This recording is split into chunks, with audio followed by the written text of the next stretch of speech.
Inside Foos presents FoosTalk Live. I will tell you, though, I still think the In-N-Out burger is the best fast food burger. That's all I have to say. What? Okay.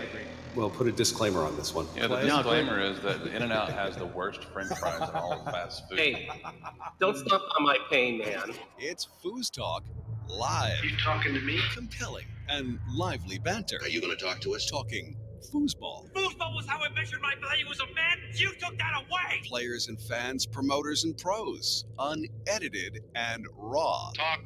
Living in the moment. We have a lot of important things to talk about. All while practicing social distancing. Cool. We'll talk. No big whoop. Let's get this thing started. FoosTalk Live. Coming to you live from the studios of Inside Foos. It's the 83rd episode of FoosTalk Live, a 2021 Colorado State's Championship preview. Brought to you by InsideFoos.com, offering monthly subscriptions with access to some of the most exciting matches ever recorded, plus live tournaments, pre- and post-show analysis, interviews, and original programming. Sign up now at InsideFoos.com. Also brought to you by ProtectoFlex, the world's premier foosball safety accessory. Go to Protecto-Flex.com. Brought to you by Rodlock. Practice more, reach less. The best praxis tool in foosball. Visit rod-lock.com. Brought to you by 518 Prints, one of the best printers of promotional items and foosball apparel. Visit 518prints.com. Brought to you by Foosballers The Movie. This Joe Hessling of Foosball documentary is now available as a worldwide download at foosballersthemovie.com.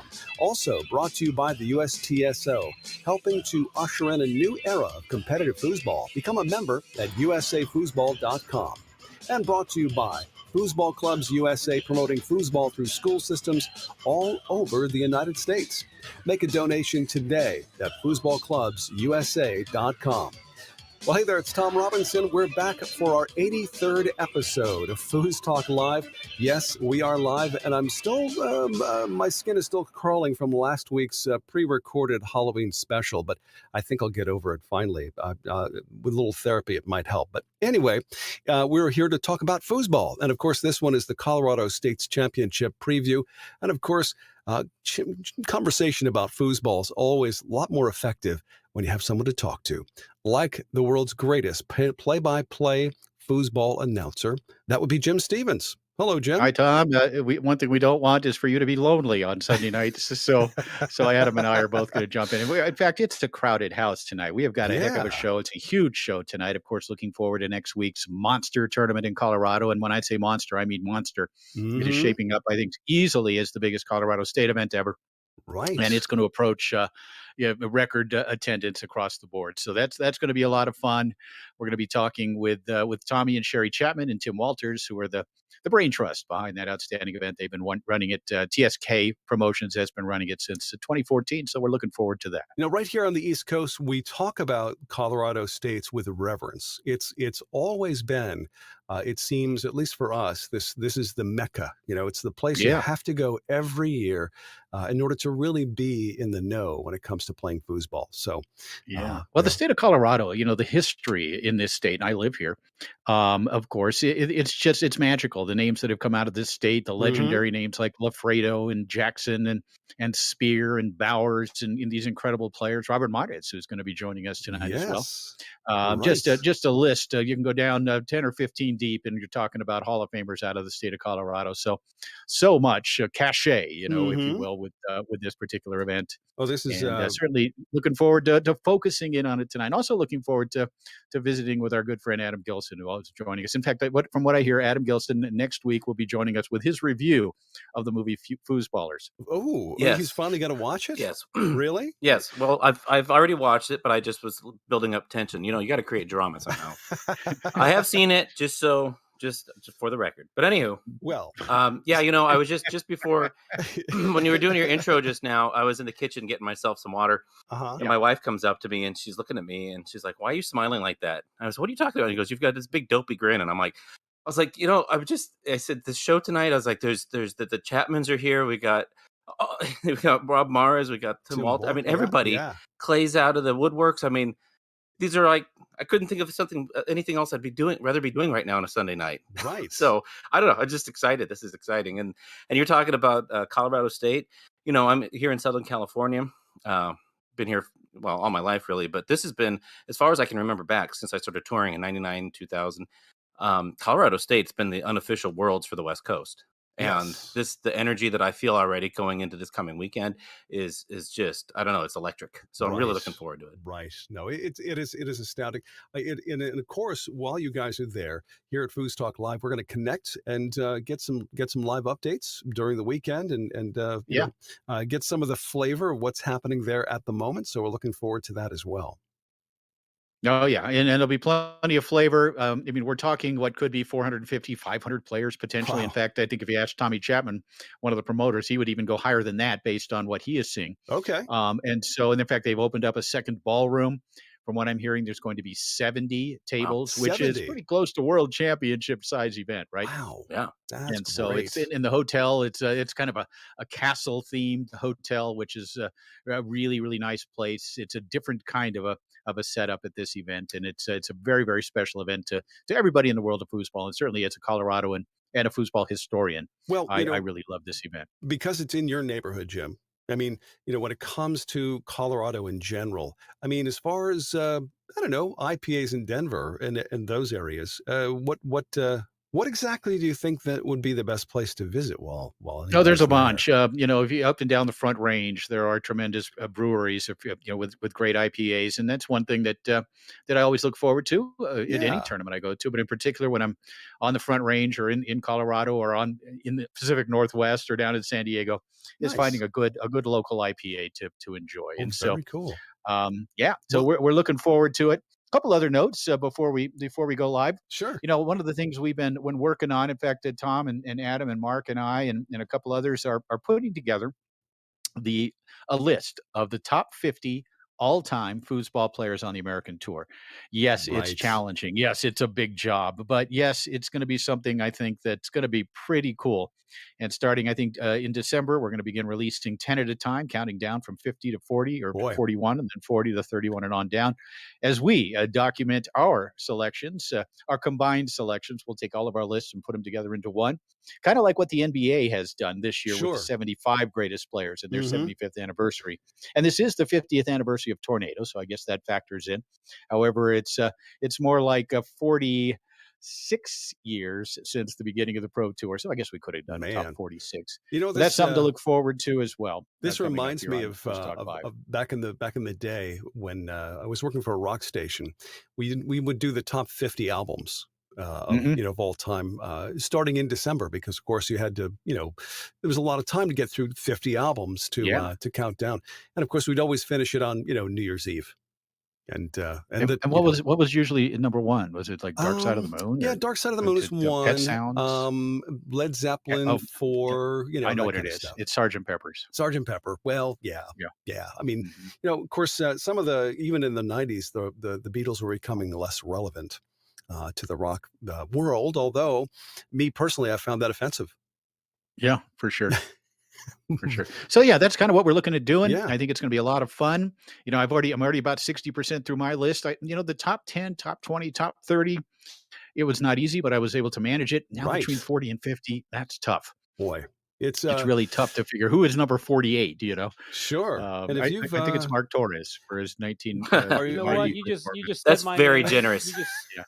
You summoned him. You said Candyman. There he is. I rubbed the lamp. Okay, here. Let me. I gotta give my homage to Colorado. So first of all, Jim, let me ask you a quick question. Don't answer with specifics. In your top 10 all time, at least 3 or 4 of those guys are from Colorado. Right. Yes or no? Let's think. Yes, at least 3. Yes.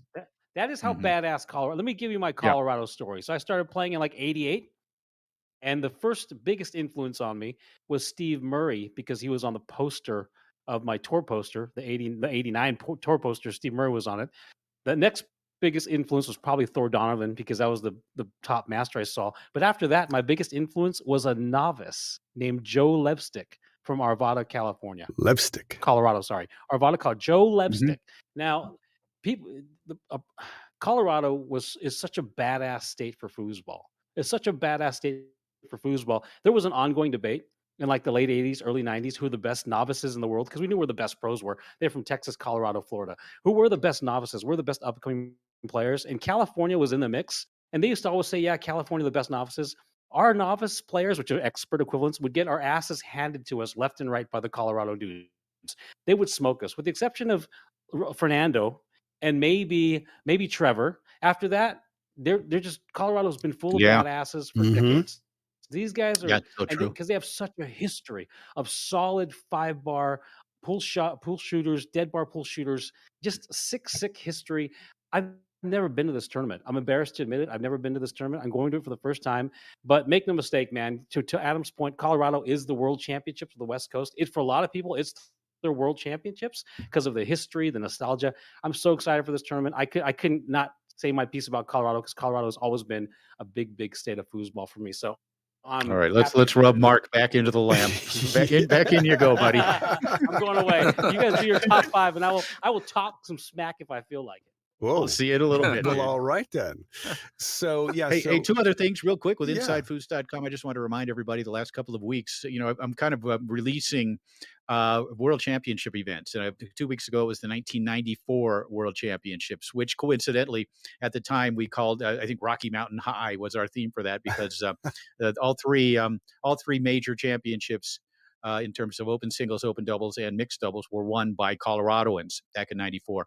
And then I also just this past week released the 1996 Tornado World Championships with Lewis Cartwright, and an incredible performance from Tommy Atkinson and our guest tonight, Robert Monitz. So if you haven't seen them, head over to InsideFoos.com. You can check out these recent releases as we continue to grow that evolving collection that we have there at the website. So great historic stuff that you can go check out. All right, that's all I got. Well, Jim, when I get this high in altitude, especially talking about Colorado, it works up a powerful thirst. What Jim and I like to do right about this time is to reveal our favorite IPA. So tell me, is it from Colorado this week? Well, it has to be, of course. And it's actually, I stayed home. And it's a beer I think I've had on here before, although it's a little bit different. It's from our local brewery, Ska Brewing, here in Durango, Colorado, which is a regional brewery. It's actually the biggest of our 6 breweries that we have in this town of 17,000 people. Okay. And it's the Ska Brewing Company. It's called the Modus Operandi, but it's the hazy. It's the hazy version. Modus Operandi Hazy IPA. Let's crack one open and have a sip. These hazies, they're a little smoother. I really have grown. I've been on kind of a hazy kick lately. Yes. Boy, it's really good. Now, again, though, to clarify, Durango is about 380 miles away from where the Colorado State Championships are going to be held. We're in the same state, but on the other side of the state. Beautiful drive, which I'll be taking early Thursday to head over to Thornton. Yeah. Modus Operandi Hazy. And Adam, what pray tell are you quaffing? Well, I still consider myself a novice at drinking these things. When Jim introduced them to me at Nationals, actually, earlier this year. But I got it's also a hazy, and I've been, so this is how I pick these things. I'll get 1 can a week, and I judge it based on the cover. And a few weeks ago, the last one that I got was Disco Wolf. This is Golden Road Brewing Big Hazy Wolf, so it's a much larger wolf. Larger. It's very tart. It's almost, I think it's a West Coast IPA. Okay. So it's not really my cup of tea at this point, but I'm gonna let it kind of sit for a little bit, and I'll update you if necessary. I see. Okay, so this is going to take a little time, sort of like an acquired taste. Is that what you're saying? I hope so. Okay. I hope so. Okay. Well, I have to say that I'm staying on the East Coast in a place called Beacon, New York. Relatively small town, not far from where I am, but Beacon, New York is the home of Industrial Arts Brewing Company. And tonight I am partaking of something called Wrench. Wrench Hazy India Pale Ale, lush and tropical zest, 7.1% alcohol by volume. So yes, once again, Wrench. Here we go. Let's see what this is all about. Ah, yes. Wow. That's Ranch, pretty exceptional. putting a new twist on IPAs. Yeah, this is even the foam on this has got a kind of a really velvety feel. Very nice. Oh, I dig this. Wrench. Jim, your dad joke game is deep. Dad joke. Yes, it's so true. I have a whole new respect for it after Clay outlined what a real dad joke is. So. Oh my goodness. Wow. Yeah. So by the way, they're always on the fly, right? That's the key. Is they're always on the fly. I just don't get the dad jokes anymore. I'm sorry. No. Dad's never appreciated. Tom, do you recommend that? I do recommend it. Yes, I think Wrench is one of the better ones I've had. I just poured it into a small glass now, and it looks great. Very nice. So, shall we raise our glasses, guys? We must make our toast to our honor group of the week. And naturally, it has to be TSK Foosball Promotions, holding one of the biggest state tourneys in foosball, Colorado State Championships. And in case you're wondering, it's November 11th through the 14th, but here's to TSK Foosball Promotions. Here's to you guys. Yeah, boy, that's the 11th. That's Thursday. Oh, my gosh. Oh, yeah. Yeah, wow. Thursday. That's soon. That's water for me. Nobody cares with water. Oh, there's Clay with water. Is this how you treat your water guests? For me. Hey, you know what? You guys aren't technically guests. Well, you know what? Hey, this is inside. It's a FoosTalk Radio. Water. What am I, the Adam actually said he didn't like the taste of his beer. No one else has the courage to say. First time. Adam, thank you for saying that. You're welcome. I was the first. Crap.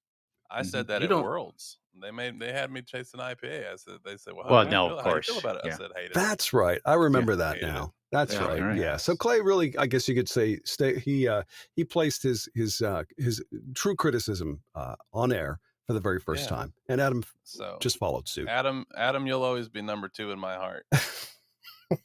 I'm sorry, I didn't hear anything you just said.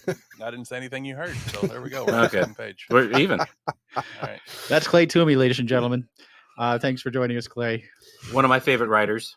Yes. You're one of my favorite readers. All right. I love to shoot the shot with Clay. No doubt about it. Oh, yes. Oh, by the way, speaking of which, shooting the shot this week is going to be great. I got a little preview, and we'll hear a little bit of this by the end of the show tonight. But it's I've not had the guts to listen to mine. No, I never will. I've heard I was there. I actually was there when it happened, but I have not had the guts to listen. Parts of it are my new ringtones. Whenever people call me, it's just you talking. It's been popular. God, I love it. It's okay. Right. Well, let's move on. Yes, we shall. What do you say? I mean, again, this is all Colorado all night long because, of course, Colorado State. So that includes the FoosTalk Live Flashback. With great moments in foosball history, this is a FoosTalk Live Flashback. It's championship point for Tony Spredeman and Robert Morris. Goal away from a 6th career Colorado State Open Doubles Championship. Talk about dominating an event. There have been 7 of them. They're about to win their 6th doubles title. Unless Billy Pappas can begin to turn it around. And he has shot it well, but there is Montes to block it and take it away. Shot down the middle, caught by Tony. Again, for the win, Tony Spredeman. Strokes it home, and there it is for the 6th time in 7 years. Robert Morris, Tony Spredeman are the 2019 Colorado State Open Doubles champions. What a dominant performance once again from this team. I believe they only lost 1 game in the entire event. And for the 6th time, it's Tony and Rob. Listen in next time for another great moment in foosball history. It's FoosTalk Live Flashback. Well, we know that's a winning combination, Spredeman and Morris, and that of course must have been an amazing time. 6th consecutive or 6th time to win? 6 out of 7. I think Ryan Moore and Garrett Schirkenbach won 1 year as well. But what a great team. And you could hear when I called it Strokes at Home, and there it is. I did it in such a matter of fact fashion. It was like expected almost even before the event began. Because we're talking about a team, and we've talked about this before, of course.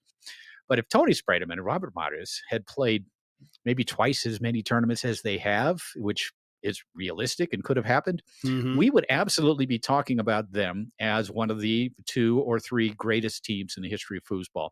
As it is, they're top 5, even with perhaps not playing as many major events as they perhaps could have. And that's all we're going to say about it. But what an incredible team they are. They're great friends. They have such great chemistry on the table. Obviously, the skill sets merged together to form just a sensational juggernaut of a team. And it was, again, a lot of fun to watch them do their thing 2 years ago. 2 years ago, it's now been. Yeah. Hey, James, shame on me, but I've known Robbie for 30 years. He's never qualified is he a Mexican? Why are you saying his name like that?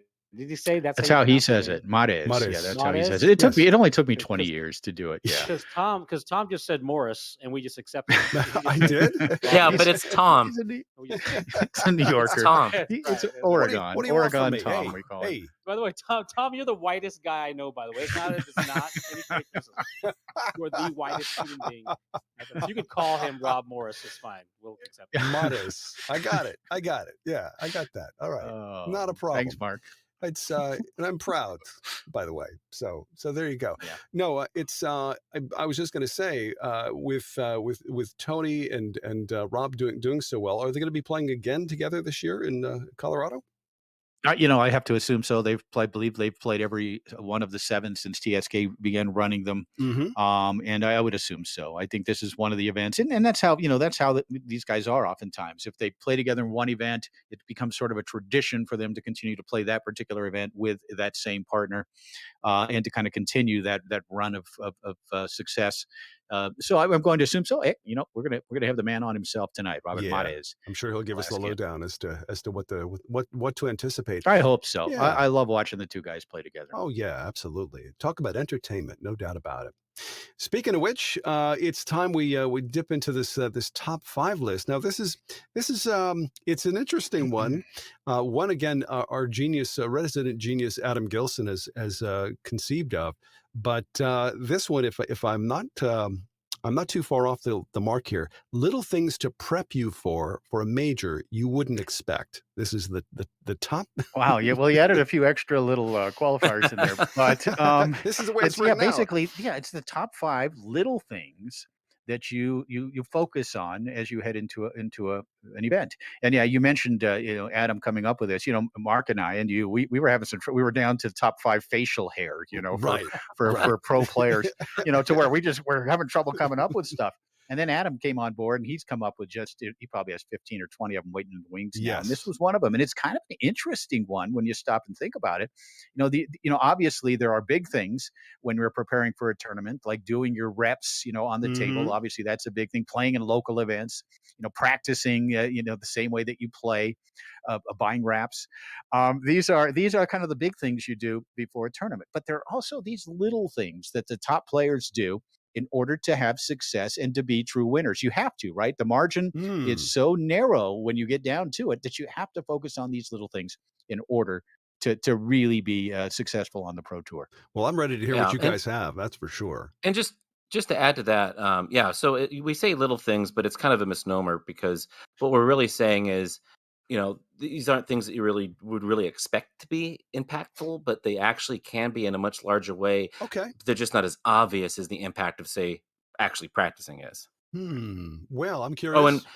Oh, and mine in particular, from my own experience when I was touring, it's 5, 4, 3, 2, 1, but it's not in any real particular order, because it's all degrees of millimeters, how these things actually work out. I agree. I had difficulty doing the same thing. 5 through 1. 1 could be 5, 5 could be 1.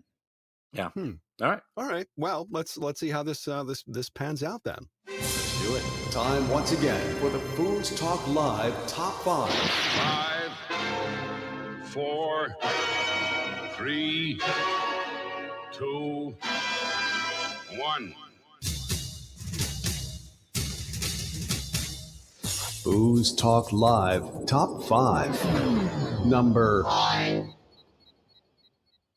So I started touring in '99 and touring really seriously in 2002. And the thing that really jump-started my game for me by 2003, when I started really thinking about foosball and thinking about my own foosball IQ or game IQ, was really asking myself what it was that I was doing. Like, why am I going to these things? Obviously winning, maybe having fun with friends, whatever. But why am I going? And this is something that I started doing before these tournaments. And I would write down, or I don't know, put on a piece of paper in my journal. I would state my intention. I would just write down my intention. What is my intention? Is it to do a little bit better in this event? Is it to improve on this thing? I'm looking at the past to try to inform the present to try to be better in the future. And it's a simple thing in and of itself, but what it does is it's a focusing thing. It keeps you in the present to what it is that you're doing at these tournaments. And it's a little thing. It's like literally a little, almost like a little, fortune cookie thing you write to yourself. But that was something that really started to increase my game when I first started doing it. Back in, I think it was 2002 when I first decided to just set an intention of what it is that I want to do at that tournament. Is that a mission statement? I guess ostensibly you can say a mission statement, but just intent, more like your intention, like why you want to be there. I think, just from a psychological, emotional, mental level. Cool. Are you getting, Adam, are you confusing this with what your therapist told you to do when you're having an existential dread? What? Oh, this isn't my therapy session? Oh. Oh my gosh. Hey, by the way, sorry. I love Chinese food just for that reason, even just being able to know what's going to happen in my future. What a takeaway. No, I love that. I love really focusing. And again, that was kind of one of the phrases I used when introducing this segment is what do we focus in on, right? For my number 5, we're talking about the little things. That means the intangibles, right? And one of the intangibles that is so important in any sport, in any team sport, in foosball in particular, is chemistry, right? It's chemistry with your partner. So before you go to a tournament, I advise everyone, call your partners. Have a conversation with them. Just kind of touch base with them. Shoot the shot with them. And just kind of maybe talk a little bit about the tournament itself, but just connect with your partners. Because chemistry, and we talked about Rob and Tony and what great chemistry they have. And throughout history, chemistry among teams has been a vital part of team success, right? And so for me, it's call your partner, touch base with them, communicate with them, and even do it more than once, but at least once. Call and connect with a Stevie Wonder song comes to mind here, doesn't it? But it's call your partner and connect with them, develop that chemistry, because there's going to be a time during the tournament where that kind of thing, your friendship with your partner, your care, your compassion, your empathy for your partner is going to pay dividends, especially if you're being successful, if you're making a run. So for me, my number 5 is call your partner. I just called to say I love you. That sort of thing. Wow. And we got the lyric too. That's always great. That's a bonus when it comes to your top 5. Well, that's what happens when you don't have a sound drop, Tom. Yeah, I got to figure this out. I apologize for my singing. It happens every once in a while, mostly in Austin, Texas, but occasionally in Durango as well. Ooh. What about? Yeah, well, we'll see what happens at Colorado States. Is there going to be karaoke, by the way? No comment. Hopefully not. Number 4. FoosTalk Live Top 5. Number 4. So this one expands a little bit on number 5. And not everybody has to do this. You don't have to do this, obviously. I do it. Or did do it, but keep a journal. Write down kind of what it is that you're thinking for that tournament and review it. Even nowadays, you can actually, you have the videos, you could take a video of yourself, just talking to yourself, like writing record. This is what I would have done if I had this technology back then, writing like an open letter to myself or speaking, doing a video of being like, I want to be doing this and that.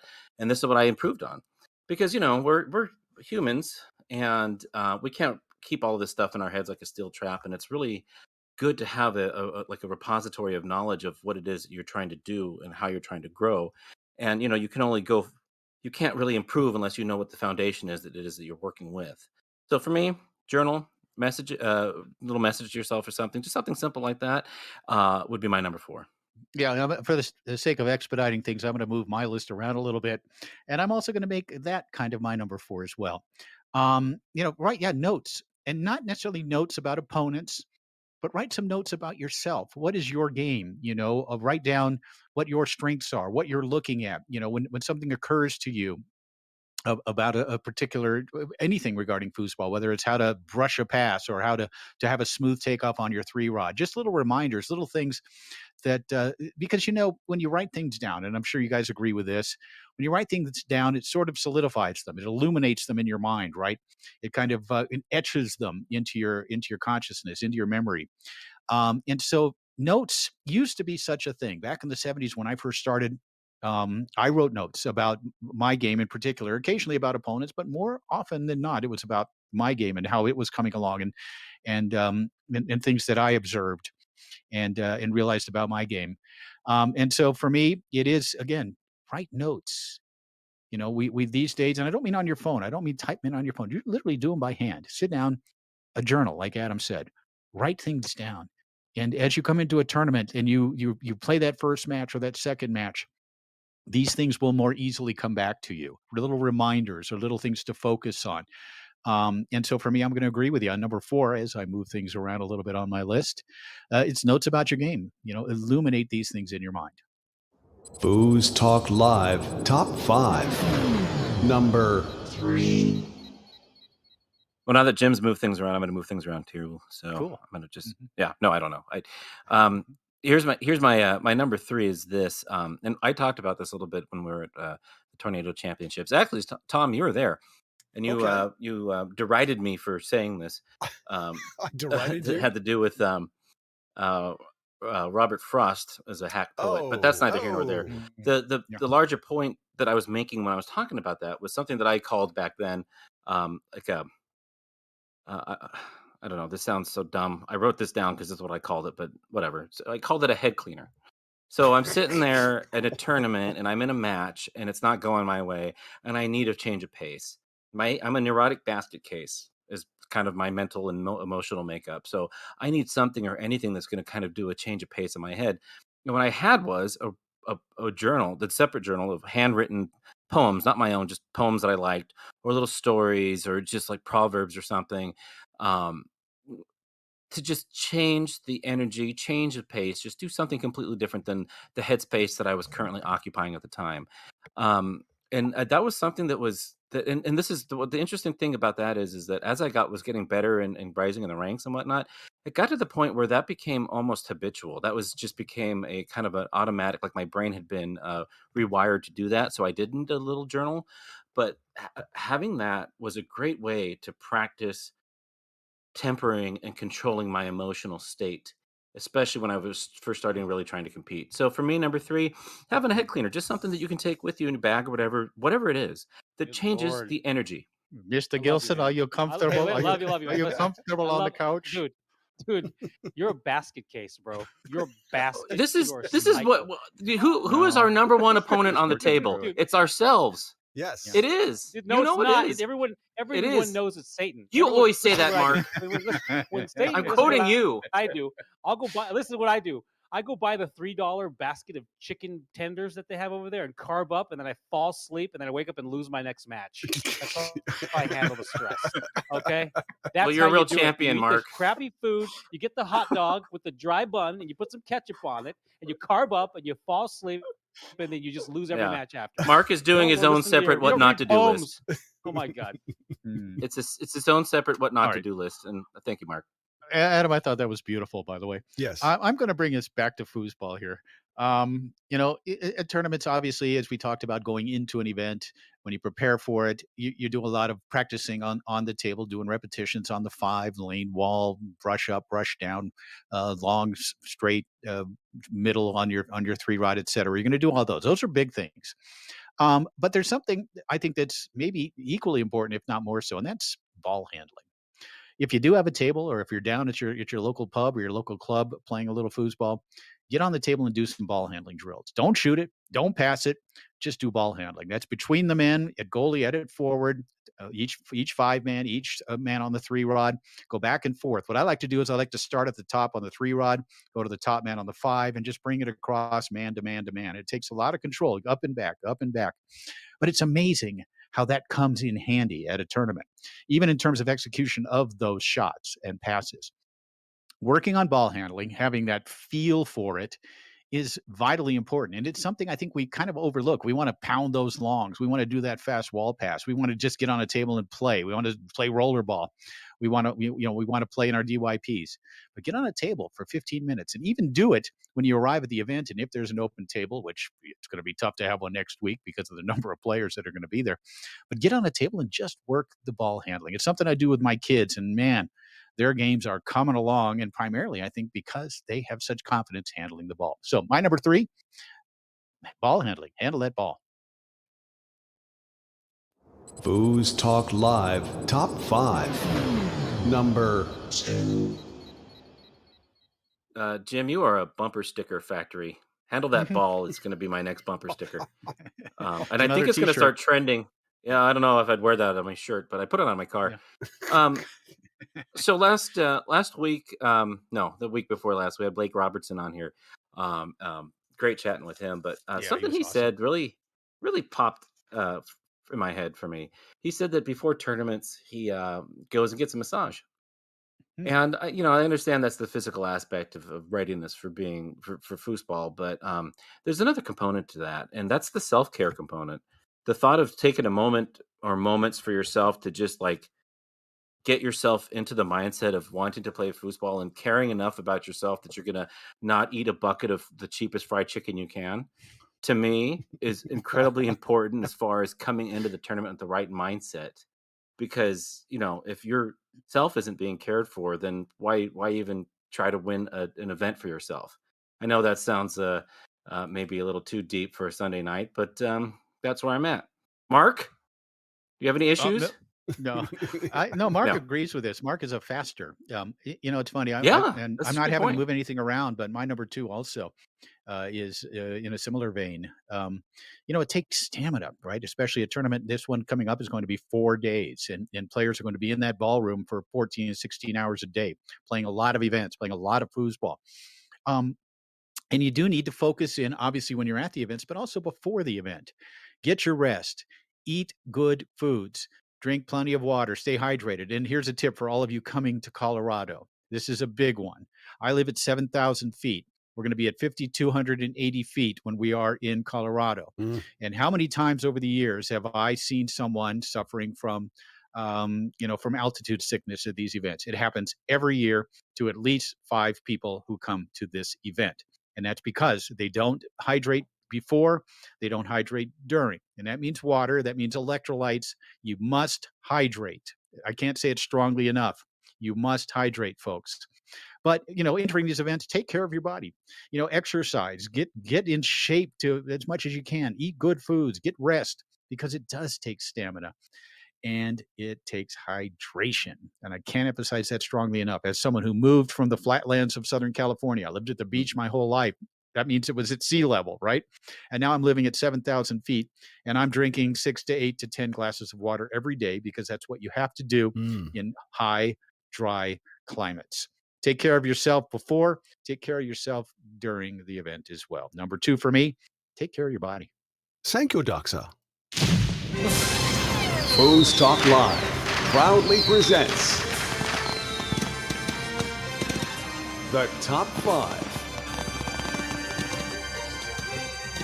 Number 1.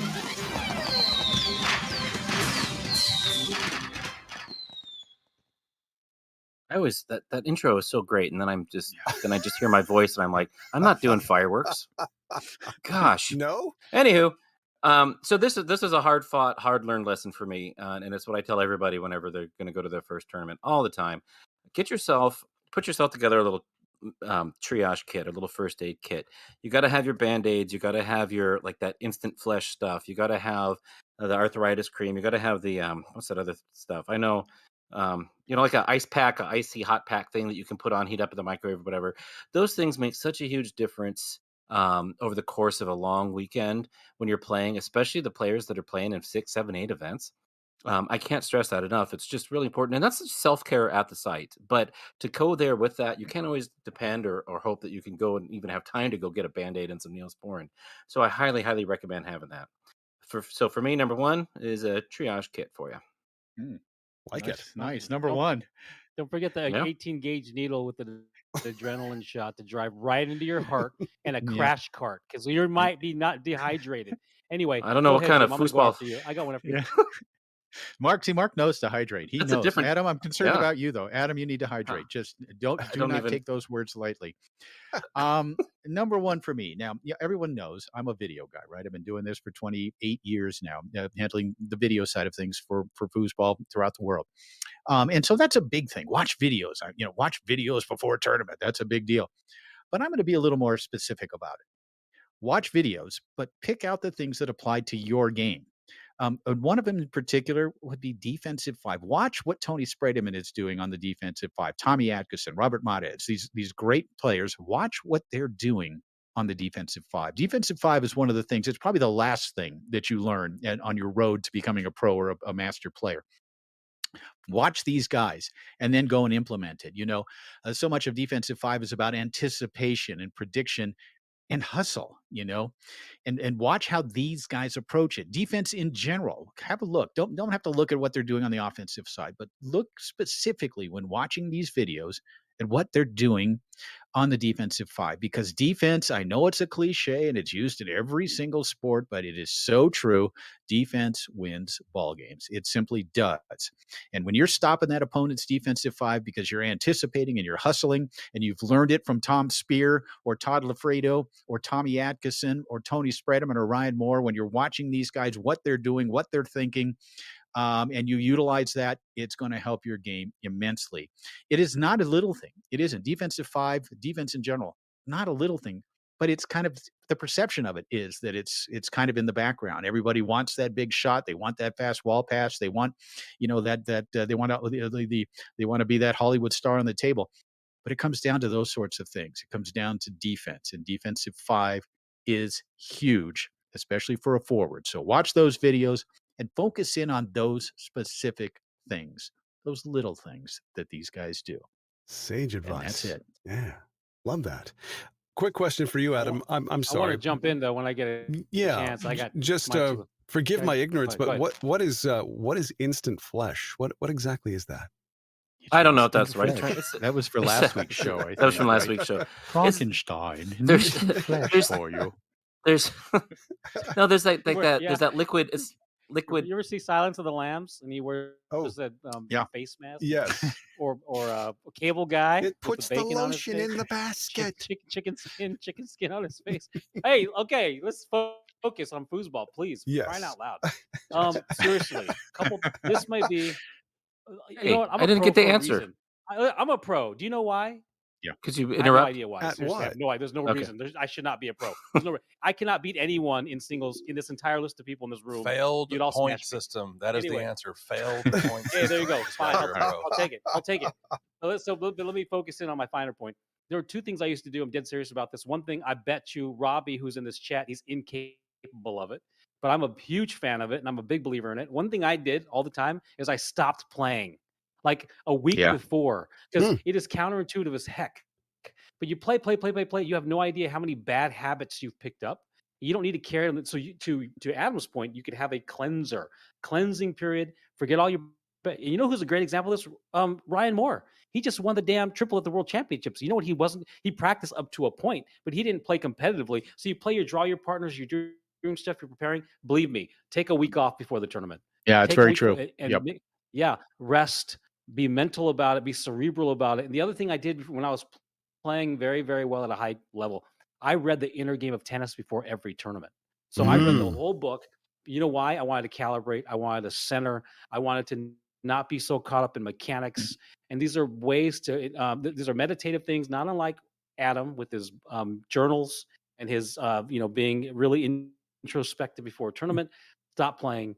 Read a good book. If it's any book's good for you, it's the inner game of tennis and talking about releasing all the overthinking and that's a great point. Pieces. That's what I did, and those are my number one things. You come into it a little fresher when you take some time off. You, like you say, there's not the residue of all this playing and this tightness and these questions, etc. You take a week off or 5 days off and come into it a little fresher. And Inner Game of Tennis, written by Timothy Galway, available now for $6.99 at Amazon. Everybody should read it, including you, Tom. Tom, go buy it. Oh, I've got a copy. It's you here. do? Okay, yeah, it's here in the good. collection. It is. Yeah. It's the Bible. It is great preparation material, and certainly one that I used when I was young as well. Great stuff, Mark. Yeah. I'm still waiting on Adam to answer the question from 10 minutes ago. What was it? We can question the instant flesh one. Yeah. Yeah. What is instant It's just flesh? it's like a bottle of it's like a bottle of Band-Aid. So you put it on the skin and it super glue adds works a, too, doesn't it? it's like super glue. Yeah, it's basically like super glue, but like probably not like bad. So for a bad blister or something like that, you just toss that on there. Yeah. I remember I was at a tournament one time and I had a cut lip, and I put a little on there, and I didn't talk for 3 days. Oops! Wow. That was something different, Jim.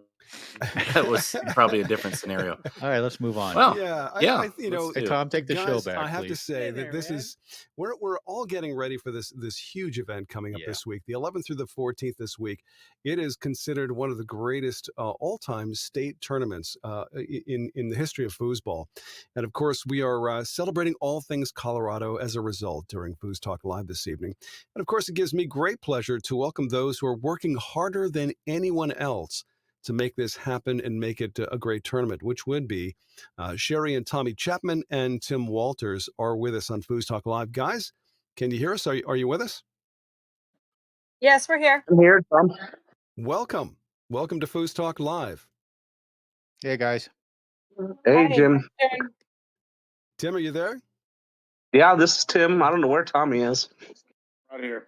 He's there. It sounded like he had tape over his mouth. I just took it off. Oh, there you go. I want to hear everything that Tommy has to say. Tommy's one of the great men in foosball, and underrated as a comedian and a philosopher. So Tommy, welcome in, and looking forward to hanging out with you next weekend. I can't wait. It's gonna be a blast. You and the other 658 players coming out to play. 658, folks. Write that down. That is his prediction. That's the prediction. Okay. Well, we'll see about that. I'm looking forward to it. I hope that's that or better. So Sheri, ladies go first. I gotta ask you the question. How do you keep these other two in line? Oh my gosh. I can't. They're very entertaining. Yeah. I love these two. And so this relationship you all three are, have when it comes to putting on this amazing foosball tournament. How long has this been going on for? So for Colorado State, it's been 2013. Okay. 2013. So of course, not counting last year, that would be roughly 7 years of success with Colorado State's. I'm going to ask you the question right up front here. What do you wish you knew in 2013 that you know now about putting on a tournament?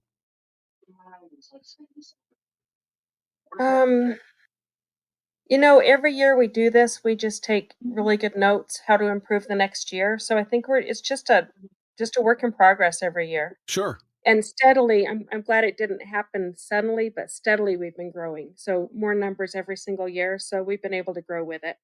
Awesome. So just slow and easy. Yeah. Tim, would you like to field the same question? When we first started, there was a lot of uncertainty and nervousness involved. You just didn't really know what was going to happen.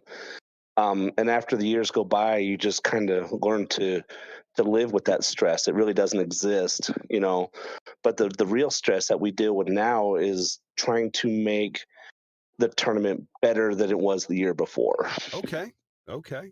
And it just incrementally improve the product overall. Yes, because it takes a tremendous amount of work and quite a bit of money to throw one of these events. And in those early years, it was nervous. I mean, you're just nervous. What's going to happen? Until those doors open Friday and those people start coming in. You just don't know. Right. Exactly. Yeah, and that's something I think we've heard from a lot of different promoters of events, and certainly as someone who has run events as well. There it is. It oftentimes for weeks in advance, you are a little bit scared about what could be and what might be. One of the neat things about the Colorado State Championships, it has a different feel to it for a variety of reasons. Obviously, the ballroom is a little bit different feeling. You have that awesome King of the Ring event, sort of a heavyweight battle of foosball players. There's a strong focus on the history of foosball, on the kids' events, on doing things the way that you think the players really want to see them, and while respecting the history of the sport and everything else about it. And this is something all three of you, I think, have focused on. TSK has focused on doing things in a fashion that also, that on the one hand gets people to come back each year because they have a good time and it has this different feel about it, but also, catering and being aware of what's good for the sport and what the players enjoy. Is that something that you guys really focused on early on? Jim, I'd like to say something here. All the creative stuff that goes into Colorado State is mainly Tommy. I'm not creative at all. So all this fun stuff that you see, the 12-foot foos guy, the king of the ring stuff, the cool trophies, yeah, that's all him. Yeah. Well, I hate to give Tommy credit for anything ever, but in this case, yes, I'm aware of that he is the guy that's kind of a cutting edge thinker, that really has, while you guys do all the work, he's just sitting there in his chair thinking, and coming up with these great ideas because you have the redheaded stepchild event. You've got, you've got all these super cool trophies that absolutely, and if you haven't seen them, I think you posted them up on Facebook, but they're completely different than anyone else's. The gigantic foosball man, the look of the ballroom, and just the approach to the tournament itself is something I think that really keeps players coming back and has allowed this event from 2013 on to continue to evolve and to continue to get better. Yeah, Tom, you want to pipe in? Oh, or Sheri? Those ideas come when I'm done. No, it's enjoyable. It's just trying to make it where everybody comes out and has a good time. That we have something different. Just something that I'd want to attend if I wasn't running it. Is how I think. Right, that makes sense. If it's fun for you, it's fun for everybody else. Another thing that Tommy thought of that's really worked out every year, we feature so amateurs. One year we feature them, women, so this year, for instance, we're featuring women. The women were adding Queen of the Ring. Cool. Not just King, but Queen of the Ring. We did it one other time. We throw more money at them. We just do really special things. Because it was Women's Year, one of our sponsors decided that she's going to pay for the first 5 women's packages. Just something really special. Another year we did expert, and so the expert singles winner, which happened to be Midori, she was in 2019, got a ring. So we're actually going to present it to her this year because unfortunately last year we were shut down because of COVID. Right. But so every year there's something, one that we are featuring to kind of, I don't know. It's just a neat thing that we do that nobody else does, I don't think. Love that. Yeah, your tournament, and it's Adam Gilson here. I'm really looking forward to coming this weekend, but I've been watching the updates over the last couple months of your tournament, and it went from a 35 grander or 30 grander to a 50 grander. You've got 10, 12, 30, something sponsors going. Like, you don't have to give away company secrets, but could you tell us, like, what's the energy like there? What is that like? What's bringing all that together? Because it just feels like the community is really coming together for this tournament. Well, they are, and we include the whole foosball community here. Everybody has a special talent, and they contribute each year. Some people do trophies. There's so many things to do, and by getting everybody involved, the raising money for the fundraiser, using Dan Barber's home, and just everything. Everybody's involved. But I think when you do that, everybody wants to get involved.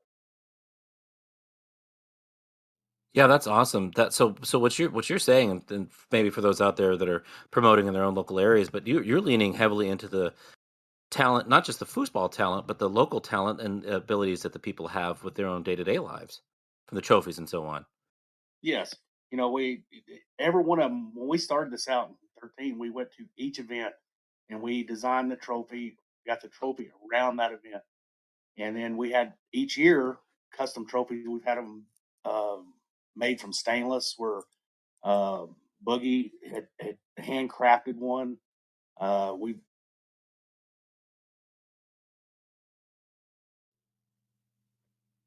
Did we lose you? Tommy, are you with us? Likes talking about trophies. If Maybe we got lose, two. when they come back, I got 2 questions. But I guess Tim, you still here, bud? Yeah, I'm still here.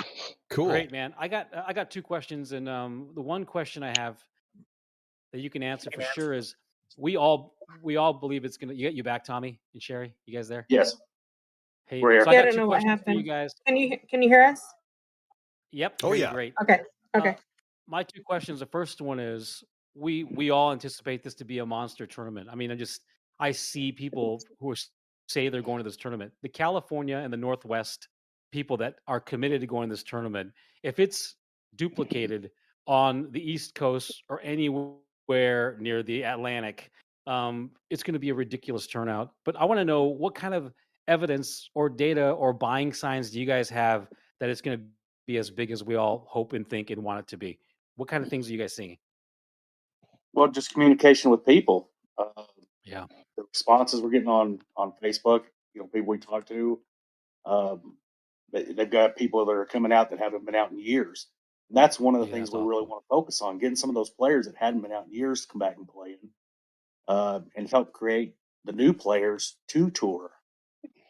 That's great. And then I got my own math. I explained to Jim once on the foosball invite on how many people actually say they're coming, and Yeah. I'm pretty close on my number every year. Our hotel sold out 7 weeks ago, so Wow. that's kind of an indicator too. The two hotels, in the parking lot next to us are nearly sold out as well. Man. Hey, so here's my second question, and this is my big one because it is a big deal, and you guys must know, but what you guys have done, starting with Bob Gibson, has been completely disruptive in the best of ways for foosball. And what I mean by that is this idea no one has really tried or attempted.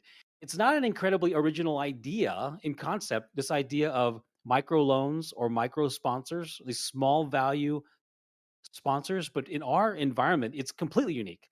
You have, and I've been participating in it directly, right? Because I've been in meetings with you, and we put the sponsors in the advertisements we've been doing with you. But this idea of people, whether it's philanthropy, caretaking for the community, or an actual increase in visibility to their business, giving a small dollar amount can radically change foosball. If this is duplicated across tournaments, where you find that community that's willing to give $200, $300, $500, $1,000, it absolutely reduces the cost prohibition of throwing a foosball tournament and changes radically for the promoter. So I want you guys to talk about that. I want you to talk specifically about the catalyst for this, what it has meant for your foosball tournament, and what you think it can mean in the future for your future foosball initiatives. Yeah, I have a little bit of correction on that. That's been happening since 2013. The very first two people to ever start sponsoring was Ross Lancey. He's done it every year. Awesome. And then beautiful. Doesn't he win pro singles every year? I think he wins pro singles every year there. Well, that's what it says on our banner. He tries. And then Mark. No.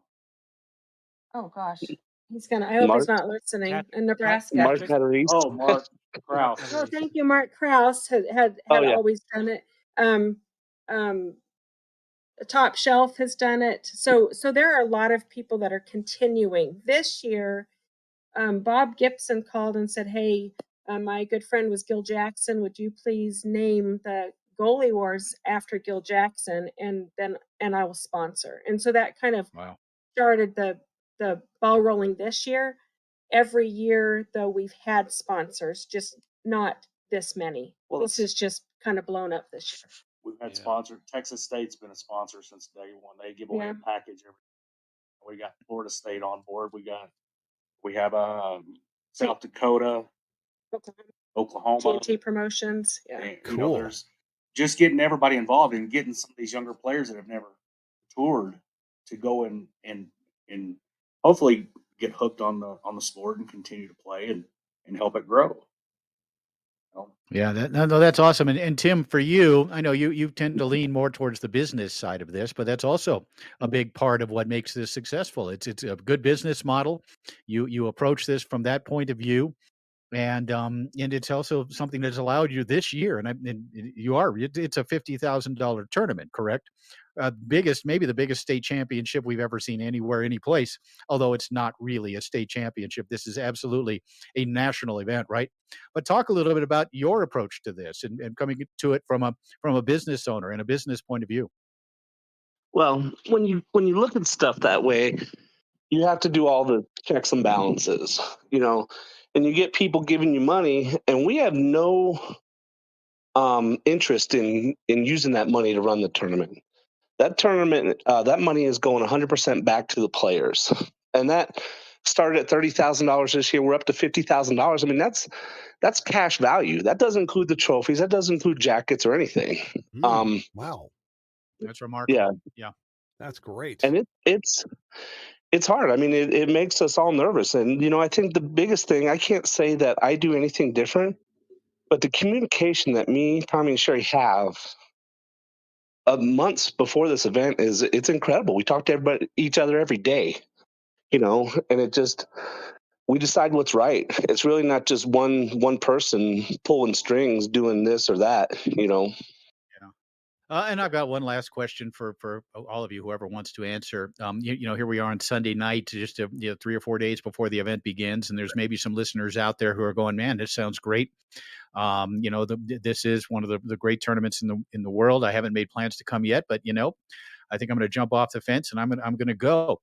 Is it possible to get a hotel room in the area? Is it possible to still register? What would you tell someone who is looking to come, who is making a decision now or Monday or Tuesday after the event, listening to the replay of this? What would you tell them if they'd like to come to Colorado? So we get requests every day still, and I'm checking if they're on Facebook. That's easy. Go to Colorado Foosball Facebook and just message one of us. We're all on there, and we will let you know where the hotels are available in the parking lot. There's hotels, it's a cluster of hotels right there, so it's all walking distance. Cool. And then registration, we're encouraging pre-registration for everybody, and we have a lot of people doing that. We will also tell you how to do that. It's just easy. And then if not, on our flyer, our phone numbers are on the bottom. So just text us and we'll help you that way too. So on and I'd like to speak. Oh, sorry. Yeah, go ahead. No, I just wanted to ask if, let's say, this was the first time you're attending Colorado State, you're all booked and ready to go, and you show up. What's the first thing a newbie to Colorado State needs to know first? What's the organizational sort of situation when it comes to registering, that kind of thing? You want to take it, Tim, or do you? I would just, Tom, say if this is their first one, just come in and register, or if you're not sure what you really need to do, all our staff wears staff shirts, so they're easily recognizable, and you can go up to any one of them and they will get you going in the right direction. Cool. Yeah. It's now the software you guys use, of course, is easy to use. Is there like a phone app you can put together? Yeah. Yep, it's Modern Foosball. It's been proven at other large tournaments, so we are totally on board with them. Cool. Yeah, we're big fans of Modern Foosball for sure.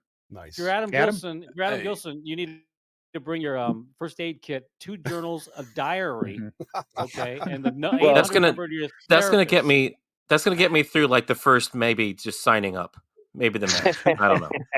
It's I'm playing. I haven't played at a tournament yet, really, this year, but I'm gonna do King of the Ring. I gotta try that out. I've always wanted to. Yeah. Everybody's got a chance to do that. Yeah, you get in there, Mark. We got a King of the Ring champion on the show right now as we speak. But does he still got to bring that up, Mr. Clay Toomey. Clay, talk about Clay. Pipe in here, buddy. You're a King of the Ring. You're a king of the ring. I've been trying to pipe in for 20 minutes and I can't get a word in edgewise. Oh my gosh. Thanks, Mark. To answer Tom's question, I've been a new player pretty recently, and I can say when you walk into Colorado State, it doesn't have the stiff, unfriendly feeling that some places might have. It's a friendly atmosphere. You could literally walk up to any human in the room and say, "Hey, this is my first time here. What the hell do I do?" And I guarantee you that person, regardless of if they have a staff on their shirt or not, will walk you to somebody who can help you. It's literally just do that. That's the answer to the question. Just go walk in and say, "Hey, I need help." Somebody will give you help. I promise. Yeah, Nice. for sure, for sure. And Yeah, inside food, we're gonna have inside food shirts on. Come see us, and we'll send you that way as well. Clay, it's a a quick great environment. question. Yeah, it is. And if you win the King of the Ring, of course, you get this beautiful belt, right? This belt that it looks like a world championship belt. It's the kind of a belt that you would put up on your wall. What do you mean looks like? What do you It mean is a world looks like? championship type belt. It's Yeah. the kind of thing you'd put on your wall. You'd frame it. It's something you would have for your entire life. That's something you would never, ever want to lose, right, Clay? Right. Yeah. It's the kind of thing that will haunt you for the rest of your life if you do lose it. The terms of that match, by the way, that was for those who don't know. I played for belt, me against Tony, and we had there were some conditions involved, shall we say, and like half of them were met, and then I lost my belt because of the other half. So I'll just leave it at that. But we're gonna there's gonna be a rematch one of these days, so don't worry about it. Love it. But this fun story about the belt. It didn't fit in my luggage. I had to fly home with that thing. And I got to tell you, wow. Wearing it? No. It has like a carrying case, so you can. It's like a velvet. I don't know how to describe it, but nice. You can still You describe that as awesome. What? You describe that as awesome. Yeah, that's awesome. You punch yourself right in the eye and tell people you're a cage fighter all the way up. I'll tell you what, anybody who wants to know the story I was going to tell, just message me. I'll write it out. I want to know it. You're that way. Jesus Christ. I want to know. It's too late. It's 5 after. It's the moment gone. Great, Mark. No, that was a team effort. Adam, that belt could be yours. That was a team effort. Yeah, it could be. If you're underranked and good enough, yeah, sure. That's I'm kidding. I was a legit rookie. I was the first. I'm going to steal your diary. I'm going to steal Adam's diary and his first aid kit, and he has no hope after that. I'm never opening up again. That is one of the great things about this. Again. Yeah, on that Saturday night, one of the neat things, guys, Sheri, Tommy, and Tim, is that the Colorado State Hall of Fame ceremony followed immediately by that King of the Ring final. It's always one of the real special nights, I think, in the world of foosball. You got the big crowd, you got that great energy, of course, from people honoring these tremendous Colorado players, and then this heavyweight battle sort of thing as well. It's a fun night, isn't it? Yes, it is. There's definitely a lot of energy Saturday nights. Yeah. I still want to hear Clay's. I want to hear Clay's story. I do too. Yeah. Guys, I witnessed that game, but I'm not going to say anything. All I know is Tony was like, "Give me the belt." Yeah, he was. You're right. I shed a tear for him. It was 5 a.m. on a Monday morning, and everybody was hammered. You think I'm going to be the bad guy and ruin the vibe by being the only sober person who can see the single ball that's on the table? Come on, I know better. I'm playing the sweetheart of foosball, man. Nobody wants to see me win that. We were supposed to play it on a Saturday night when everybody was sober. We played it on Monday when everybody was hammered. Oh boy, that's a different story. Love it. Wow. And on a lighter note, I will let you guys know that there will be no karaoke at Colorado State. Thank you. Jim, I was going to say that. I was saving it for the last. Thank you, guys. Thank you very much for that. I appreciate it. You're saving us. You guys obviously saw us sing in Austin. Thank you for that. You're saving us from ourselves. Yeah, that's for Jim and Mark in particular, not naming any names. Yeah. Right. No. The life you save may be your own. Yeah, I appreciate that. All right. Hey, Clay, you got any final words on this? I do. And I've been waiting for 5 years, literally, to say this somewhere where I had an audience. My first, and it's not a joke. That's not like a setup. I'm being 100% genuine. My first tournament at Colorado State was 2016. That's when I won the King of the Ring, and I did really well in some other events. I went up to the cash out expecting X amount of dollars. And they gave me more, not like 10 or 20. It was like a couple hundred more than I was supposed to get. And I was like, hey. I think I just want to make sure there wasn't a mistake, because if anybody gets accused of stealing money, it's going to be me. So the bank robber. Yeah, exactly. So I was like, hey, I think it's a little more than I was supposed to get. He's like, yeah, we did better than we expected. So here you go. And it wasn't a matter of holding up to a flyer, obligation. It wasn't because somebody else just said, hey, do it. It was just out of the goodness of what the tournament is. I got more than I was supposed to get. And they didn't have to do that. They didn't have to go and pay more because more people showed up or whatever. I don't know the details of why they were able to do it. I just know I thought that was pretty damn cool. So thanks for doing that. And that's one of that was like my first impression of Colorado State. Like that whole weekend was awesome. I thought that was pretty cool. So yeah, that's great. all. Yeah, pretty damn We appreciate that, Clay. Yeah, sure. Yeah, that's it. Not many tournaments do that. I mean, Steve Murray and Texas State kind of started doing that sort of thing, and you guys you kind of continued that sort of vibe with Colorado State as well. So, we appreciate having you guys on tonight, and we're going to see you here in a few days. And Mark and I are going to be down there. Tom's going to be remote. We'll be, of course, reporting live from Colorado, from Thornton, for FoosTalk Live as well. So, the whole foosball world, the focus of the entire foosball world, is going to be on Thornton, Colorado next week. And thank you so much, guys, for joining us tonight and for making this happen. You guys are awesome. Good people. Thank you so much. Thank you so much. Yes. Looking forward to this next weekend. Yeah. Can't wait to see you guys. Yep. The 2021 King of the Wing champion, Adam Gilson. King of the Wing? King of the Wing. That took a little luster off of it, Jim. But he's winning King of the Wing for sure. We are going to go to Wingstop afterwards. I like that's what you said. I like garlic. Now we have to think of another trophy. Yeah, right. I think so. I think we should get Adam a special belt just in case it doesn't happen. Right. Yeah. Or in coming case back. he loses it to Tony. It's just buffalo sauce. Yeah. All right. Thanks, guys. I'm liking this. King of the Ring. Thank you. Yes. So Sheri, Tommy, and Tim, we wish you the best of luck this week. It's going to be a great tournament, and please, as soon as we get an opportunity, we want to hear more as to what happened. We'll get the debriefing at the end. For sure. We're going to be all over it. Yep, we'll be all over it. I love what Clay said about the particular vibe that this tournament has. When you walk in, he said, go up to anybody and ask them. There's such a sense of community at this event that everybody just kind of feels good. There's not that sort of pressure you get at some tournaments. That this is just a feel good tournament, run the right way, and a lot of fun. So yeah, Clay, well put, buddy. Thank you. Well, you know what's cool about that? Let me tell you what's cool about that. Like tournaments, not unlike foosball games, it's like personalities manifest the culture of an environment. And you get that certain personalities run certain tournaments. You get that vibe of the culture. And these are good, fun people. And you could tell by the professionalism and the attention to detail and the innovation. Yep. That's how the tournament is going to feel, like that kind of idea, that kind of community, that kind of culture.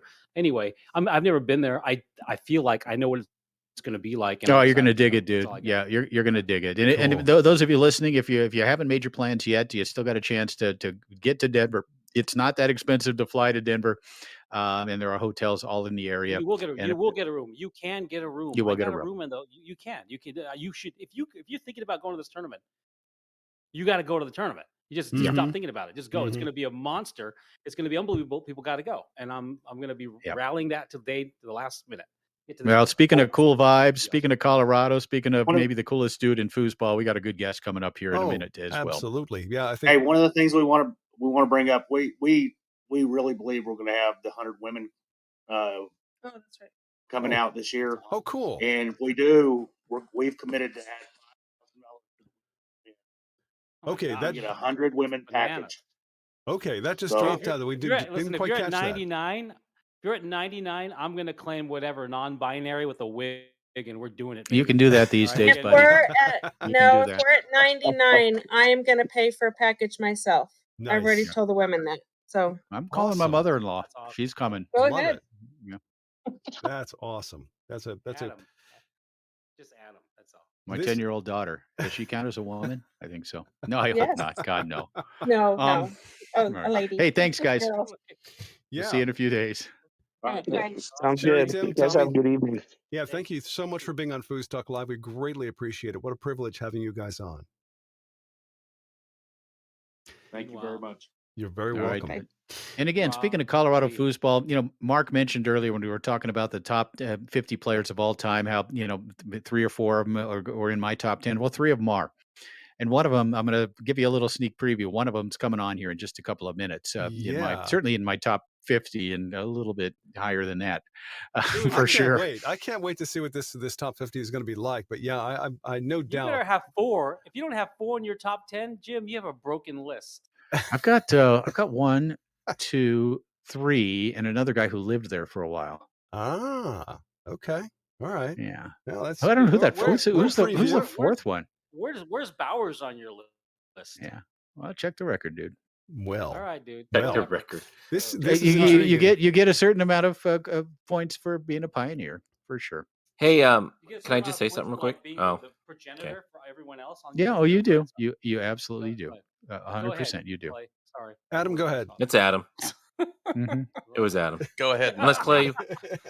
I never. Jim and Tom, you guys are really good at like transitioning and coming up with the snappy one thing from the other. And I came up with one for bringing in Mahrez, but it's old now. But can I try it? Go ahead. You bet. Let's do it. Okay. I may be king of the wing, but a king waiting in the wing is Rob Mahrez, the great Rob Mahrez. Hello, Rob well Mahrez. Done, Welcome sir. to Well Thank done. you. Live. Rob, are you there? Try the veal. I'm here all night. You know, we can't delete it when it's live, right? Like that's No, there. the timing wasn't there, but Well, but I the know. intent, I prefaced it. Robbie right. has 45 minutes to learn how to unmute himself. Yeah. Stop eating foosballs. So, Yeah. Robbie's probably been talking for half an hour. By the way, he has no idea. Robbie, bro, unmute. You're with us, bud.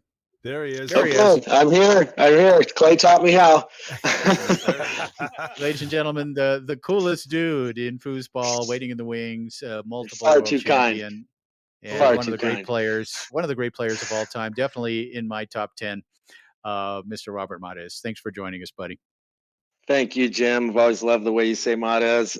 It's really nice. And I don't mind Mahrez or any of that, so you guys don't have to It took me a long time, though, buddy. You always said it's Mahrez. I appreciate it. You know, just think of like Midas mufflers. They say you have to Midasize. When I was a kid, they were like, Midasize. Sure, it's not Morris. Yeah. You're sure it's not Well, Morris? no, Tom, you're all right, buddy. We're not gonna bash you too much. You guys. For the Go record, ahead. dude, is it a Spanish pronunciation? Do you speak Spanish? Are you Mexican? How does that work, bro? I always thought you were like totally white. Yeah. All right. Yeah. No. I'm Hispanic. Okay. Yeah. No. But I don't speak it very well, so don't try to get me to speak Spanish to you. That's a great first question.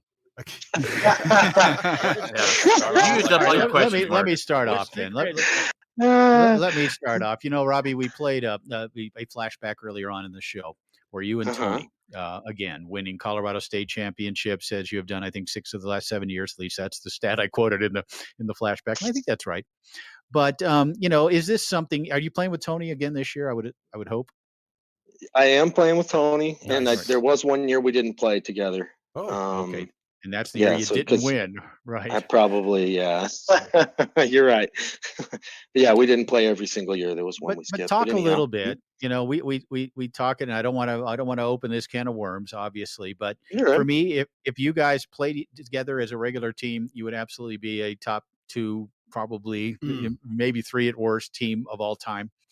And so the chance to play with Tony, you guys have such great chemistry on the table, such great history together. You're such great friends. It's so enjoyable to watch the way you guys work together. For me, as a commentator, as a foosball fan, watching you guys play, it's like an art form, you know, for me, to observe what you guys do together. You're like one mind on the table. And talk a little bit about your relationship with Tony and your relationship on the table and the success you guys have had. Well, I appreciate all the kind words, first of all. Yeah, we definitely, chemistry is kind of an underrated thing in doubles. I know you guys touched on that earlier, and it's often overlooked. We have really strong chemistry. We'll hang out for days at a time without not even ever playing foosball, you know. So I mean, we enjoy each other's company off the table. We definitely enjoy each other's company on the table. We like to practice a lot, and we like to, we get into the game the same way. and talk about stuff. And we like to have burnout sessions together where we hit tons of passes and stuff. Stay on the same side of the table for extended periods of time. And it just is a lot of good stuff there. A lot of years of getting to this point. And it's nice when it does all come together, man. It's a beautiful thing. So, Rob, I got to ask you the question, man. What is it about Colorado? Is it the air? Is it the stuff you guys eat? I mean, why so many great players? What's the deal? Well, this is a question we touched on one of the other times I was lucky enough to be a guest on here with you guys. Why Colorado? Why so many good players and the rich history? And I think that it's just the nature of foosball. It's a very particular thing. Mm-hmm. You have to be shown how to do certain things. You're not going to figure out certain things just on your own. And so I think exposure to the top level early happens a lot here. Sure. Not a lot of people tinker around for years, not realizing the right way to do it around here, where that happens a lot in other areas. I did that myself as a kid. I just think foosball tables, wherever they exist, there's a chance for people to discover foosball. And there's usually somebody that knows how to play, and then somebody else will discover it. Mm-hmm. You think of each foosball table as like a seed of foosball somewhere. Yes. And then somebody gets a new foosball table. What happens to the old one? Well, it goes to somewhere. It still goes somewhere. It still exists, And so you think of how many years and how many generations of foosball tables being passed down, and the knowledge that goes with it, and the exposure from an uncle, a friend, a father, a local. Just around here, that happens way more often than in other areas. So right. Okay. It's an exponential thing. I'll jump in on the big words with you guys. Too many big words. You guys got great chemistry, but too many big words. You got to dumb it down a little for us here. Adam, did you hear that? Torres, you've been doing it for years. You're okay, but now Adam's doing it. Jim, you guys, come on. No, I'm just kidding. But seriously, that knowledge, it's an exponential thing. And now this many decades later, this area just, does that make sense? It just really, that's my answer to why Colorado, so. No, Rob, Jim and I are going to go ahead. I'm listening. Rob, Adam Gilson here. Thanks for joining us tonight. Really appreciate it. Thanks, Adam. Mm-hmm. You said, I'm sorry about the big words. You let me know what the big words are. I don't want to use them. You guys know what I'm saying. Yeah, but your chemistry is awesome. You guys are great. Go ahead. You said something that was that really stuck out to me just now about being shown, new players being shown. And everybody that I talk to that knows that I do this, that plays foosball, whenever folks like you, legends in the game come on, they were always asking me to ask you this question. What advice do you give people that are in the amateur range trying to get to the rookie range trying to get to the semi or whatever it is now, the expert, I guess, and then pro? What's the, I don't even know how to ask that right, but you know what I mean? Like, what do you tell people in trying to rise up in the ranks? Well, I can talk for hours about different facets of foosball. I really can, and I can get carried away with it. So I like to try to get personal with somebody right away, as far as what is it that is on your mind right now? What is it's troubling you? Where are you stuck with? What's your question? I'm an open book for you. Hit me with a topic, and then let me go off for 20 minutes. And there usually is something. That's kind of in their way right then, or you get a gauge on where they're at with things right then, and asking them that. Sometimes something pops right out of their mouth. Sometimes it takes a second, but there's always something that comes out that's specific to that person. And I like doing that more instead of just going on about something that maybe doesn't hit the mark as well. Because I get a lot out of that. I like helping people with stuff and sharing the knowledge and all that. So so that's what I try to do. And and that, Rob, that makes you like a just a natural teacher, because that's all about teaching and educating. It's just finding what is good for the person. And to the next, just my follow up to that then is this. And obviously, when you're at a tournament, you got your game face on, you got your stuff that you have to do. But it sounds like, to those out there listening, you're open to people coming up and talking to you, as long as you've got the time or the moment for it, right? Like, for sure, big time. I think any good champion's going to look to give the knowledge back. It's part of the deal, and I think it's good karma. I believe in that kind of stuff, and it's just good energy.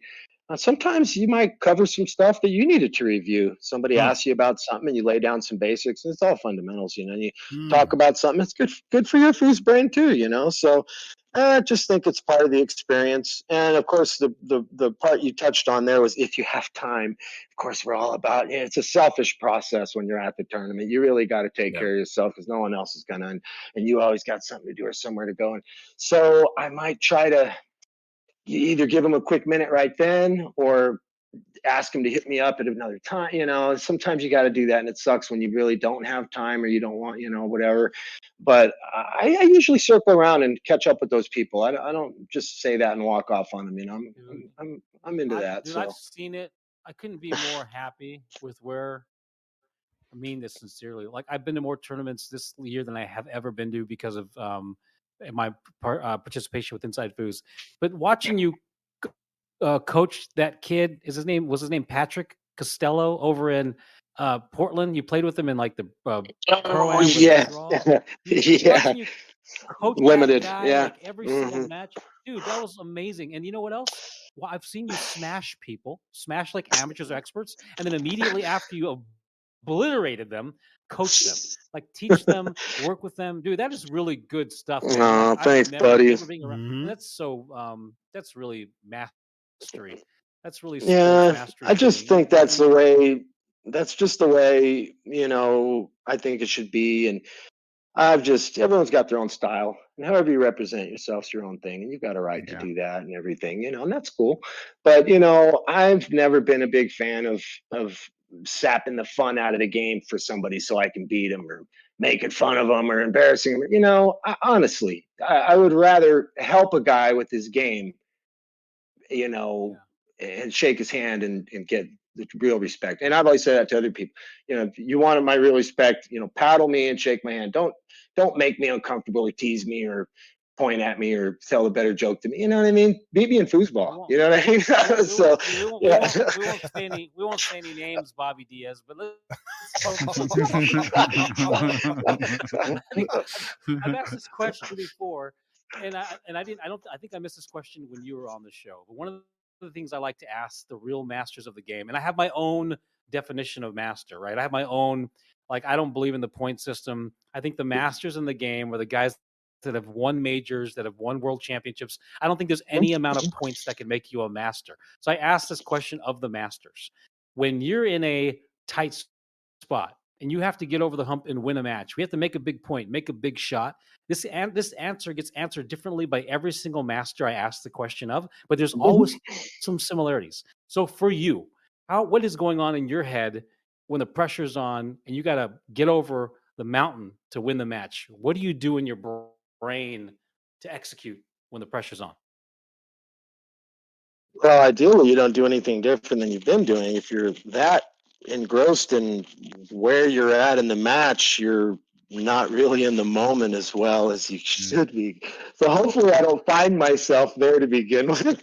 And when you do find yourself thinking outside of the moment, you know, there's different ways to try to get yourself back into what's right in front of you. But it's also the beauty of it when you are worried about solving this Rubik's Cube that is winning this match, winning this tournament, the whole deal that goes with it. You really can just focus on what's right in front of you and just rely on your strokes and what you know about winning that ball and just, you know, that.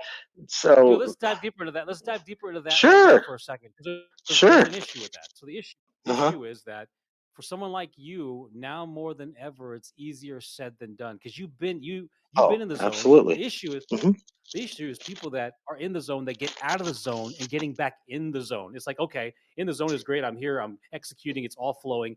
And then the ability to get out of you're in the middle of a final, and then the zone goes by. I'll give you a really great answer. Please. That's going to tie in. This will tie in with something that's coming up because I'm about to do some work with Inside Foos on some tutorial videos. Yep. And if we have time and we get deep enough with it, the mental side of this practicing, and I'll try not to kill too much of our time with this, but if you want a good answer, if you've been practicing properly, you have your strokes organized in such a way that you know the ones you can hit 10 times in a row. You know the stroke you can hit with your eyes closed. And you also know the stroke that you have a little trouble with, but it's still part of your game. You know, you drop that one every third time, whatever, you know. And so now you let the coach in you be more present when the heat is on, and you make a play call from the column that you know you can hit with your eyes closed. And you call in that play to the player, and the player says, "Oh, I can do that." And he leans on the strokes that he knows, and he goes for it, you know. So hopefully when that moment comes, you've been paying attention to what's working, where things are going. And if at worst, you at least hit one of the strokes that you know you've got down, you know, because you've been practicing enough to where you're familiar with your game enough to, you know, so you at least lay something down that you know is gonna hit the mark, you know. Wow. That's easier to live with, you know. So That's, let me make one comment before we move on. That's why I should be a rookie, because I just played in Portland in a draw your partner, and I had a clutch moment, and I was just like, I haven't been hitting a straight well all weekend. I'm going to prove to myself. My ego was attached to shooting straight. It's ego. And I lost the match because I'm like, I gotta show myself right now to match the straight. If I would have had the Robbie tutorial, I would have shot a 3/4. Yeah. Looking forward to that. Man. Yeah, Robbie's going to Easy to shoot. do. You're going to shoot that this weekend with Noah Rosenstein. You're listening to Yes, the sir. FoosTalk Live on a Sunday night. We're joined by Robert Marters, and I hope people are taking notes out there. Some good stuff here. Yeah. Robbie, earlier on you mentioned karma. Okay, it's kind of like what you give, you get back, right? It's like Yes, you sir. know, and that's always kind of been a theme with you. I mean, you've been the captain of the World Cup team. You've won 6 World Cup gold medals with Team USA, and always have been such a giver. You've always been a guy that hasn't looked at it from a selfish personal point of view necessarily, right?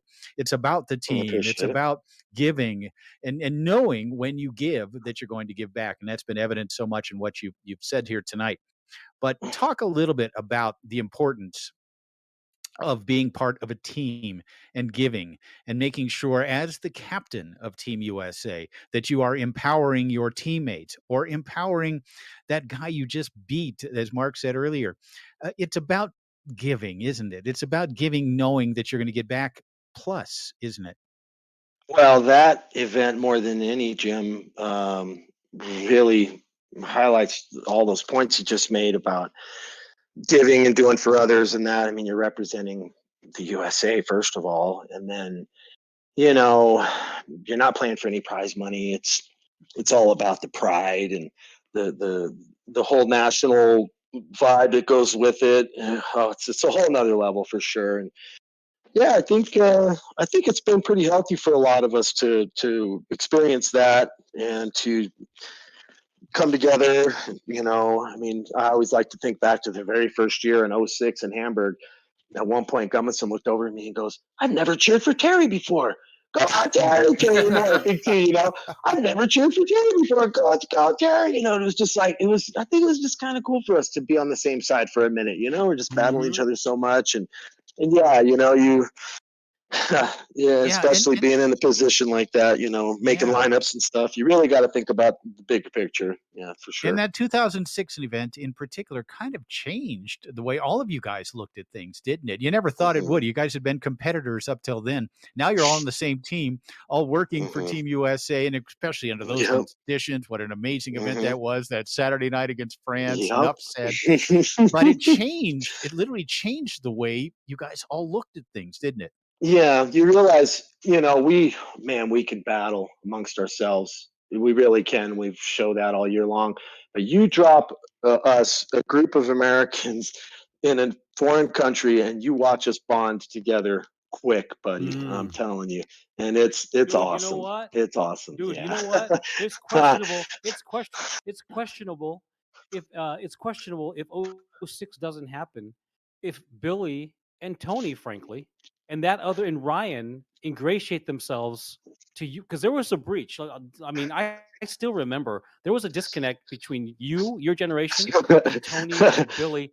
Yeah, they actually didn't like you guys. I'm just be honest. Yeah, no, it's true. They didn't like you. You guys went there in 06, and now look at you and Tony. And even Billy's kind of like these guys after 06. It was like, you know what? We cheered for them. We're on the same team. And then you guys could start playing together. It is questionable whether you and Tony would even be playing together today if you guys didn't find this bond in Hamburg and beyond. I mean that. So I think it's been a lovely experience for all you guys, all the relationships in many ways, not in every way, but in many ways, you guys are all fans of each other because of what happened starting in 06, in my opinion. Is that fair? I don't really speak too much to that particular topic, but I think time really. Who could say what would have happened? I sure don't disagree with that theory. I like that actually. I think in a lot of ways you're right on point there. But yeah, who could say? But yeah, there's obviously a lot of strong chemistry has come from those overseas trips. Definitely, that's unarguable there. So when we're on the topic of international players, Rob, I got to ask you the question. In the last couple of tournaments I've gone to, the Costa Rican effect has been taking place. Noticing these guys creeping up the standings and getting much closer to that top 5 echelon. What do you think about those guys? Oh man, they got such awesome energy, and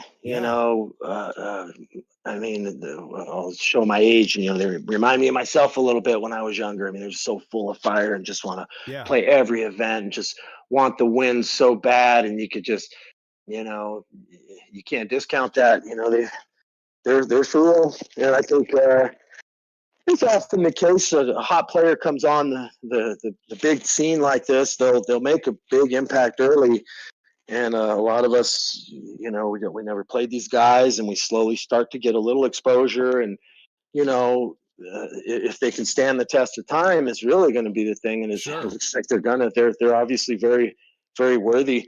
I've been really impressed, and I like their games. I like their attitudes, and just they seem to bring a really fun vibe. I haven't had any reason to not.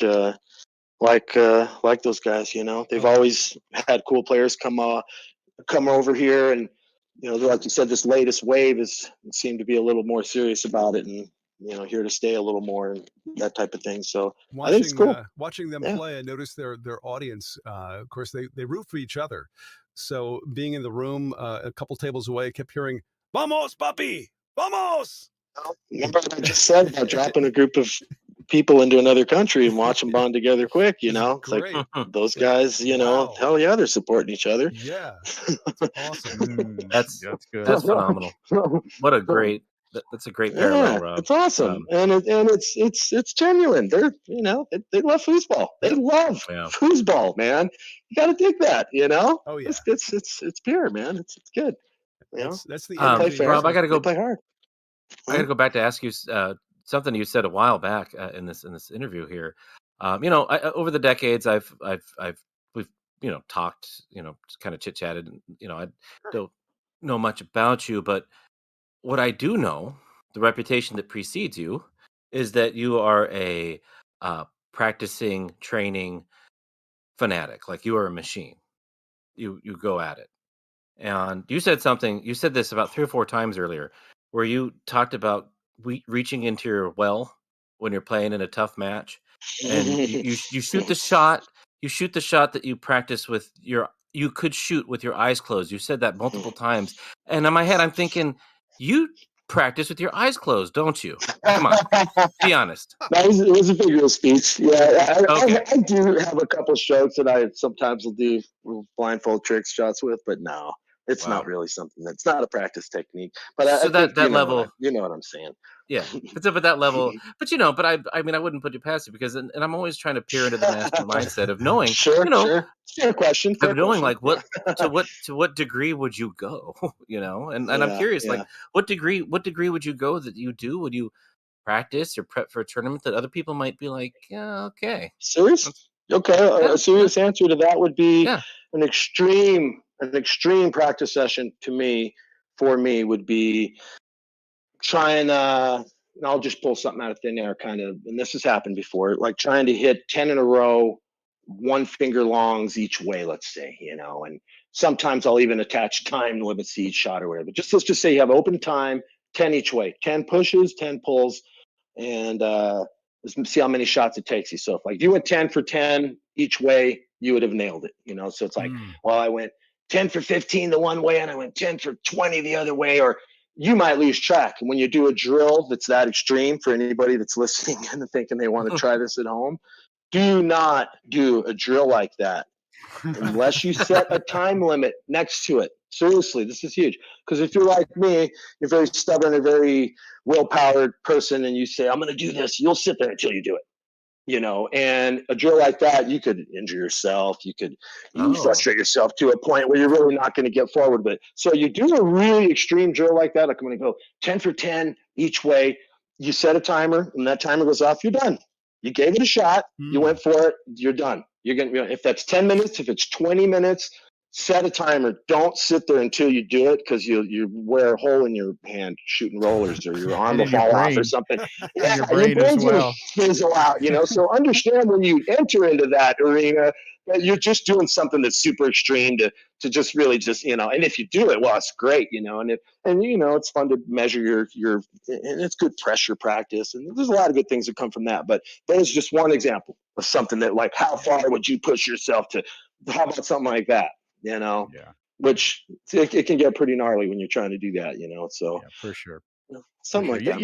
You're Rob. Yeah, as Adam said, your practice regimen is legendary. Okay, your approach to it, entering an event. Now, earlier on, we had our top 5 of little things, right? For you, entering an event, and of course, we're just a matter of days away from a major event coming up here near your hometown. You're in Aurora. It's in Thornton. What's that? A half hour at the most, depending on traffic. But what are some of the little things that you might do? Not this, working on execution, working on hitting those corners or whatever. What little things do you do entering a tournament? Good question. I like that segment too, and you guys had some pretty good input there. I agreed with most of what you all were saying. So I'll give it all a second nomination there. As far as what I would like to add to that, I think I'll kind of go with more of a bigger picture answer, kind of vague, but I think you'll get it. I think there's something about just keeping yourself content, happy, not overdoing anything. This attitude should carry all the way through the tournament. If you're before the tournament, just try to get your plate cleared. I guess let's try to make it simple. Get anything major off your plate. Get anything that's going to distract you. Try to just clear your schedule or anything. I don't know. That could be anything. And then I know this is going too far with the question, but throughout the tournament, this should always be kind of going on, where you're going to have needs or wants that you want to do, but your coach in you is trying to keep you focused on the tournament and this and that. So I always like to keep the inner, if I'm talking to Jim about this particular topic, to keep the inner Jim happy. Whatever Jim needs to be happy, give him just enough to keep him happy. If he's hungry, give him a little something to eat. Don't go buy him a steak dinner. He's going to overeat. He's going to get tired. If he's tired, go sit down, rest your feet. Don't go to fall asleep somewhere. Whatever your deal is, keep those things at bay, but don't overdo them. I'm not into the fasting,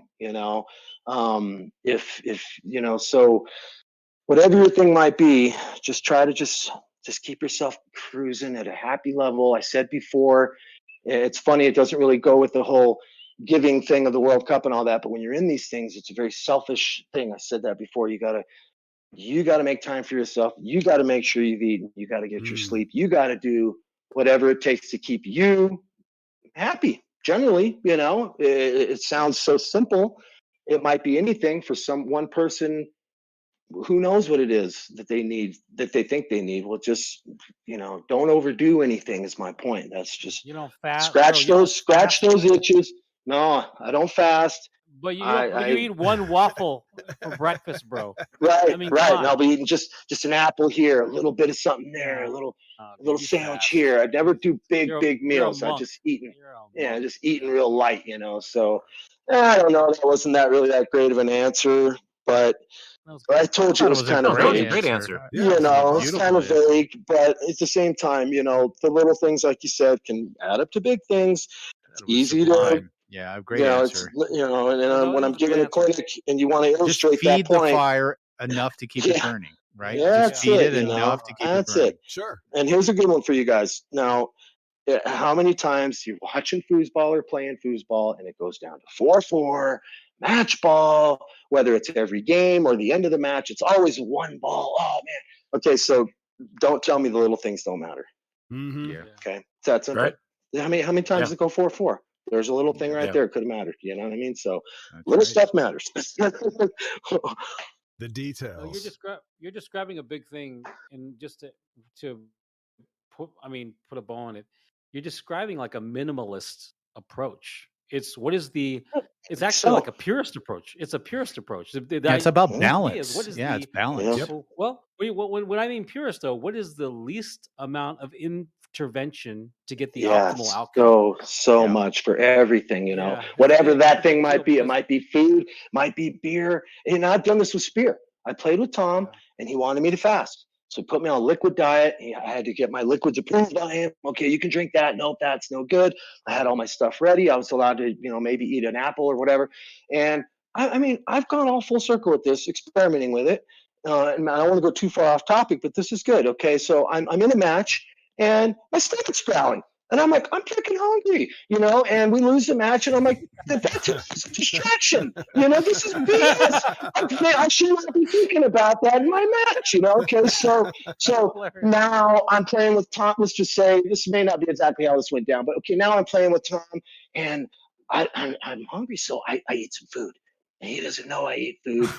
Now I feel guilty because I ate food. So we lose the match, and I'm like, did I give myself bad karma? That's crap. I don't need that. That's not cool. So if I'm hungry, I'm gonna eat a little something, man.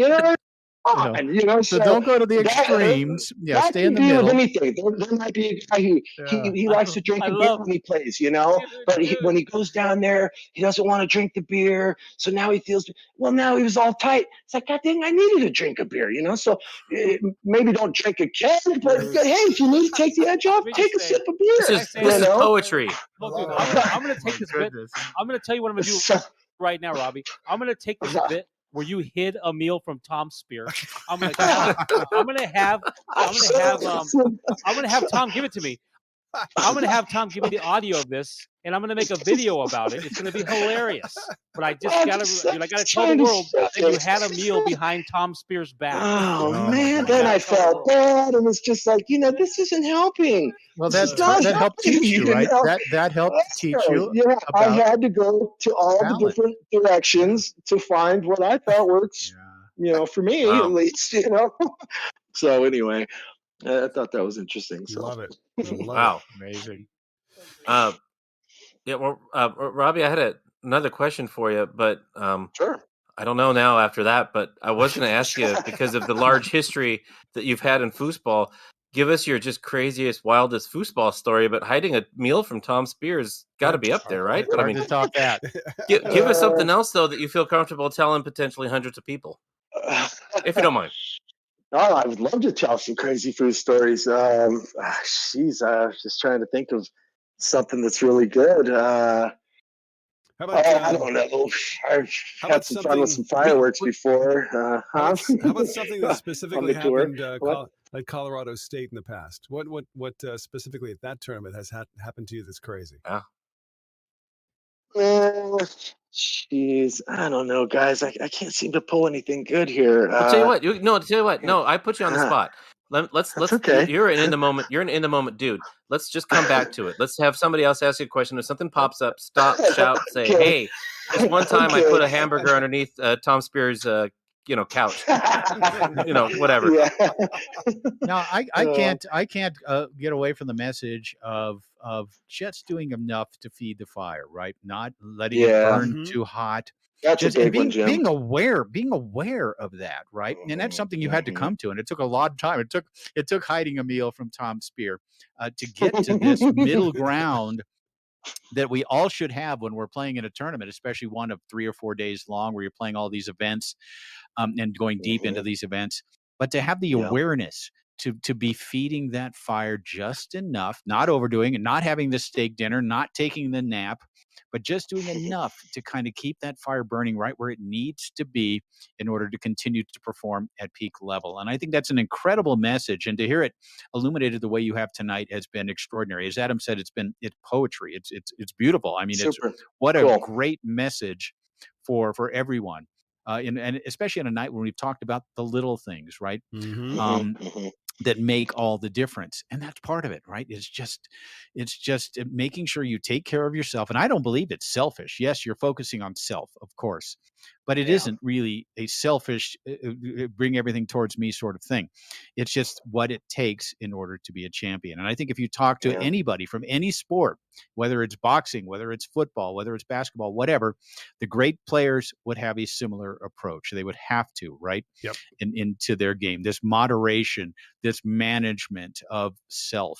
And I think that's been an incredible message from you here tonight. So thank you. I actually got chills hearing you talk about it. You minimized it a little bit, but for me, I thought, man, what an amazing, high-end, insightful message coming from one of the great players of all time. So, Rob, if I can interject here, I know because we're just days away from this huge tournament in Colorado. I know you've played that many, many times. So what is it? Now, we heard it from Sheri, we heard it from Tommy, we heard it from Tim. What is it about Colorado States to you as a player? Why is it such a great tournament? Well, I mean, you get a chance to play host, you know. I don't have to travel, all the obvious reasons. I can take a boatload of stuff down there. I'm a known overpacker. I'm like a prepared guy. Adam, I totally get your thing about being prepared, having the kit, you know, and really. And if we're doling out good tips here, and I'll try again not to get off topic, but The Inner Game of Tennis is a great book. We should all have read it. But there's another one out there. Torres, I told you about it, and you haven't already shared this. Winning Ugly. Terry Rue shared it with me. Winning Ugly. All credit to Rue. Guys, got to read Winning Ugly, man. Brad Gilbert, tennis guy. And he talks about the inner game. He talks about it in there. This is not the inner game. This is quite the opposite of the inner game. This is what's going on right in front of you. Not so much what's going on between the ears. Really good stuff, though, and you got to listen to it. But there's a whole chapter about being prepared and how he's carrying around a bag with all this extra crap in it. But he's not going to lose a match because he doesn't have the extra thing because it happened to him once or something, you know. So I'm that guy. I'm always carrying around extra stuff, and I like being prepared like that. So anyway, I went ahead and got off topic. Sorry. Well, no. Get off topic. I got one final one for you, Rob, and it's something that's close to my heart, of course. I kind of host the ceremony, but this year you are going to be inducted into the Colorado Table Soccer Hall of Fame, along with Kathy Warman, Larry Davis, and your good friend Scotty Weidman. Talk a little bit. Of course, you're a man that's a member of the National Hall of Fame, decorated with multiple world championships, et cetera. But you're going into the Hall of Fame for your home state, and especially considering the history and the people that have already been honored, you know, and they've done it sort of in a chronological. That's why it's taken a while to get to you, right? Because it's all been done chronologically. But talk a little bit about what it means to you to go into the Colorado Table Soccer Hall of Fame. Wow, Jim, I'm still working on my speech, without giving away too much about how that's going to go down. Yeah, I got to tell you, it's such an awesome honor to be considered and, you know, to be inducted like this. I moved here for foosball, you know, and man, it's been everything and more. And the list of players that I'm getting to join is pretty much second to none. I actually, and I'm a big history guy, and I know a lot of the foosball history, and I'm a collector of historical stuff and this and that. But I actually have a list, and I went ahead and dug it out because you invited me on tonight. You told me it was about Colorado history, and I have a couple lists. One of them is every world since Bowers in '94. Yeah. And it just shows who won doubles and who won singles that year. So all the way down. It's real simple. And then I made a list of Colorado at the Worlds, main events only. And it's so cool to look at. I had to share some of this with you. Extraordinary, isn't it? Starts with 74, the very first Worlds. Of course, you got Bowers and Vicky Chalgren. It's like, it's awesome. We won the first Worlds here in Colorado. Just can't say enough about that. Okay, well, oddly enough, 75, that row is blank. No one from Colorado won a world title 75. And then you have to go to 1991 till you find a year that Colorado didn't win singles or doubles or mixed. Wow. And most of them are singles and doubles. Then from 91, like till now, there's like 6 lines that don't have a name next to it.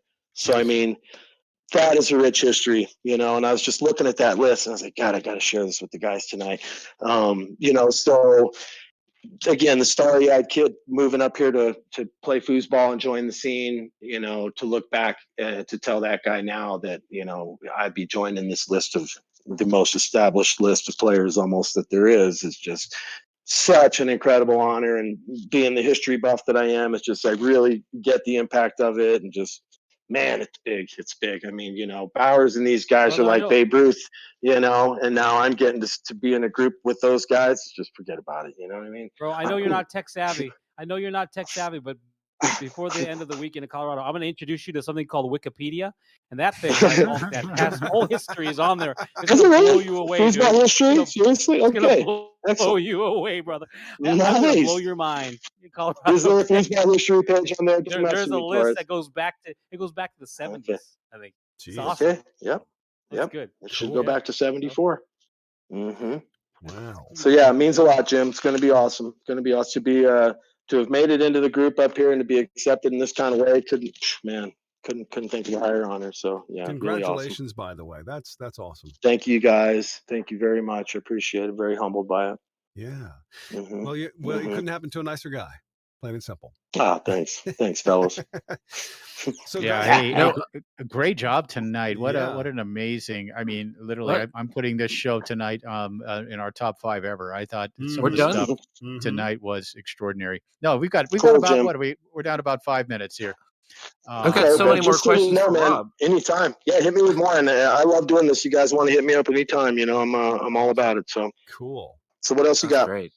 Go ahead, well, I don't know. I there's just so much, but okay, hold on. All right, I'll backtrack in my head because I came up with 4 in the last 2 minutes, but it's clear to me that you love the sport. You're a collector, you know, a history buff and a collector of you know, memorabilia. But hearing you talk, and I think this is the thing that I've always gotten from you over the years, is that there's this kind of a everyman cadence to your voice or to your experience. And you are truly humbled to be in this class that you're being inducted into. And to the rest of us on the outside looking in, you've been great for as long as I've ever been playing foosball.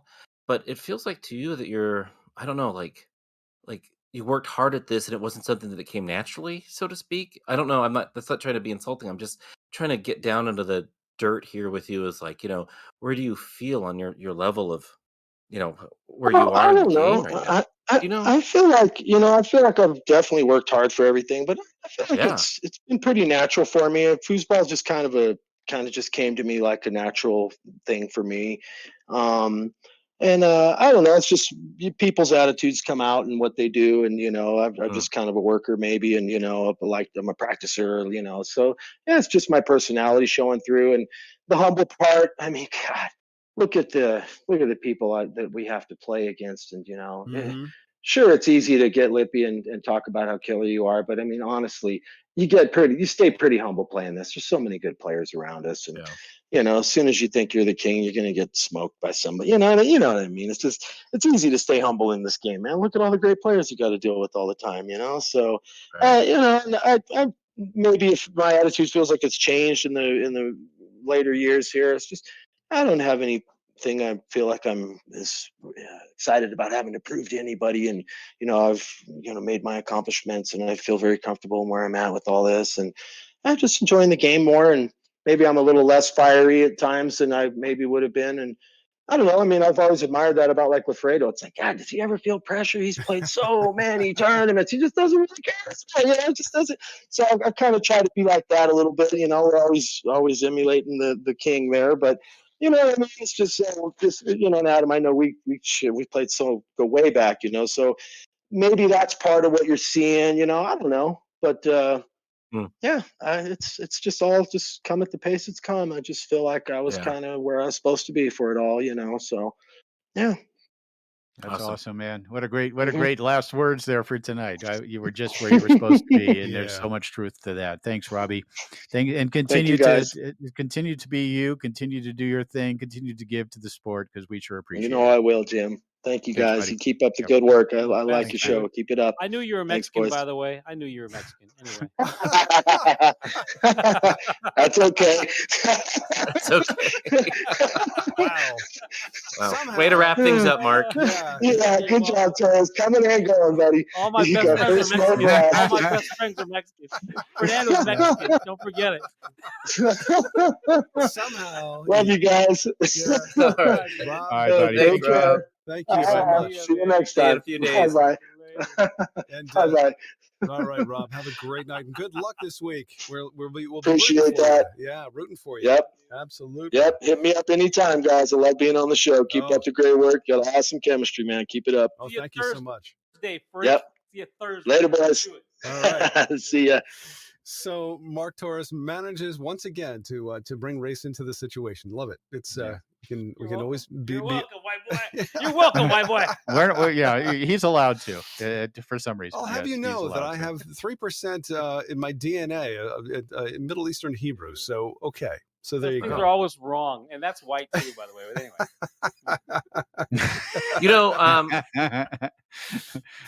I just changing the subject here. I was, I'm remiss to say it, and because I forgot to say it on last Sunday when we were doing our spooky show. But there was a Tulsa tournament, the Spooktacular Foosball Tournament, and I can just say a shout out to Brittany and Jason Wicks.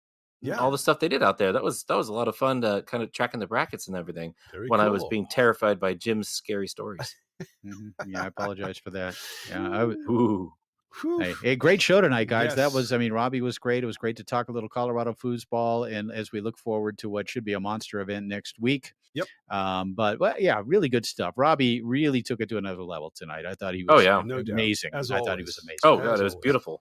Yeah. So, and of course, coming up this Tuesday at 5:00, we're releasing the latest episode of Shooting the Shot with Clay Toomey. It's episode 9 already. And this one, of course, was the triple winner from Worlds. Ryan Moore will be joining us, but we'll hear more about that in a second. Guys, I will be virtually meeting you in Colorado next Sunday on FoosTalk Live. Sound good? It's all about virtual these days. We'll be looking forward to it. Well, thank you. Yeah, safe travel, guys, and we'll speak into next week. Cheers. Inside Foos and FoosTalk Live proudly present Shooting the Shot with Clay Toomey. Tuesday. I mean, we could talk foosball all day. Like you just tripled this week, and you did something nobody's ever done, according to Jim. You won doubles as a goalie, you won mixed as a forward, and then of course you won singles, so you tripled. We can talk about other stuff too. What's on your mind, man? What do you want to chat about? It's still foosball related, but one thing that's really been getting me is. The reason why I'm so successful this weekend is not because I put in hard work, I practice hard, I wanted to come here and just dust everybody. It's actually none of that. The reason why I tripled this weekend is because I'm in the best position my entire life. I've got a wife that is incredibly supportive, and I got 2 perfect kids. I mean, and yes, he's hitting terrible twos, but it's incredibly. We talked about it earlier off record. It's insane. What being in a good position is like, having kids, and how fulfilling it is. I mean, it's something that you'll never experience until you actually have a kid. Yeah. Shooting the Shot with Clay Toomey this Tuesday. Find it on Podbean or foosballradio.com. FoosTalk Live is a product of Inside Foos, all rights reserved. Brought to you in part by InsideFoos.com, Protectoflex, Rod Lock, 518 Prince, Foosballers the Movie, the USTSO, and Foosball Clubs USA. Tune in again next week for another episode of FoosTalk Live. In the meantime, we'll see you foozin'.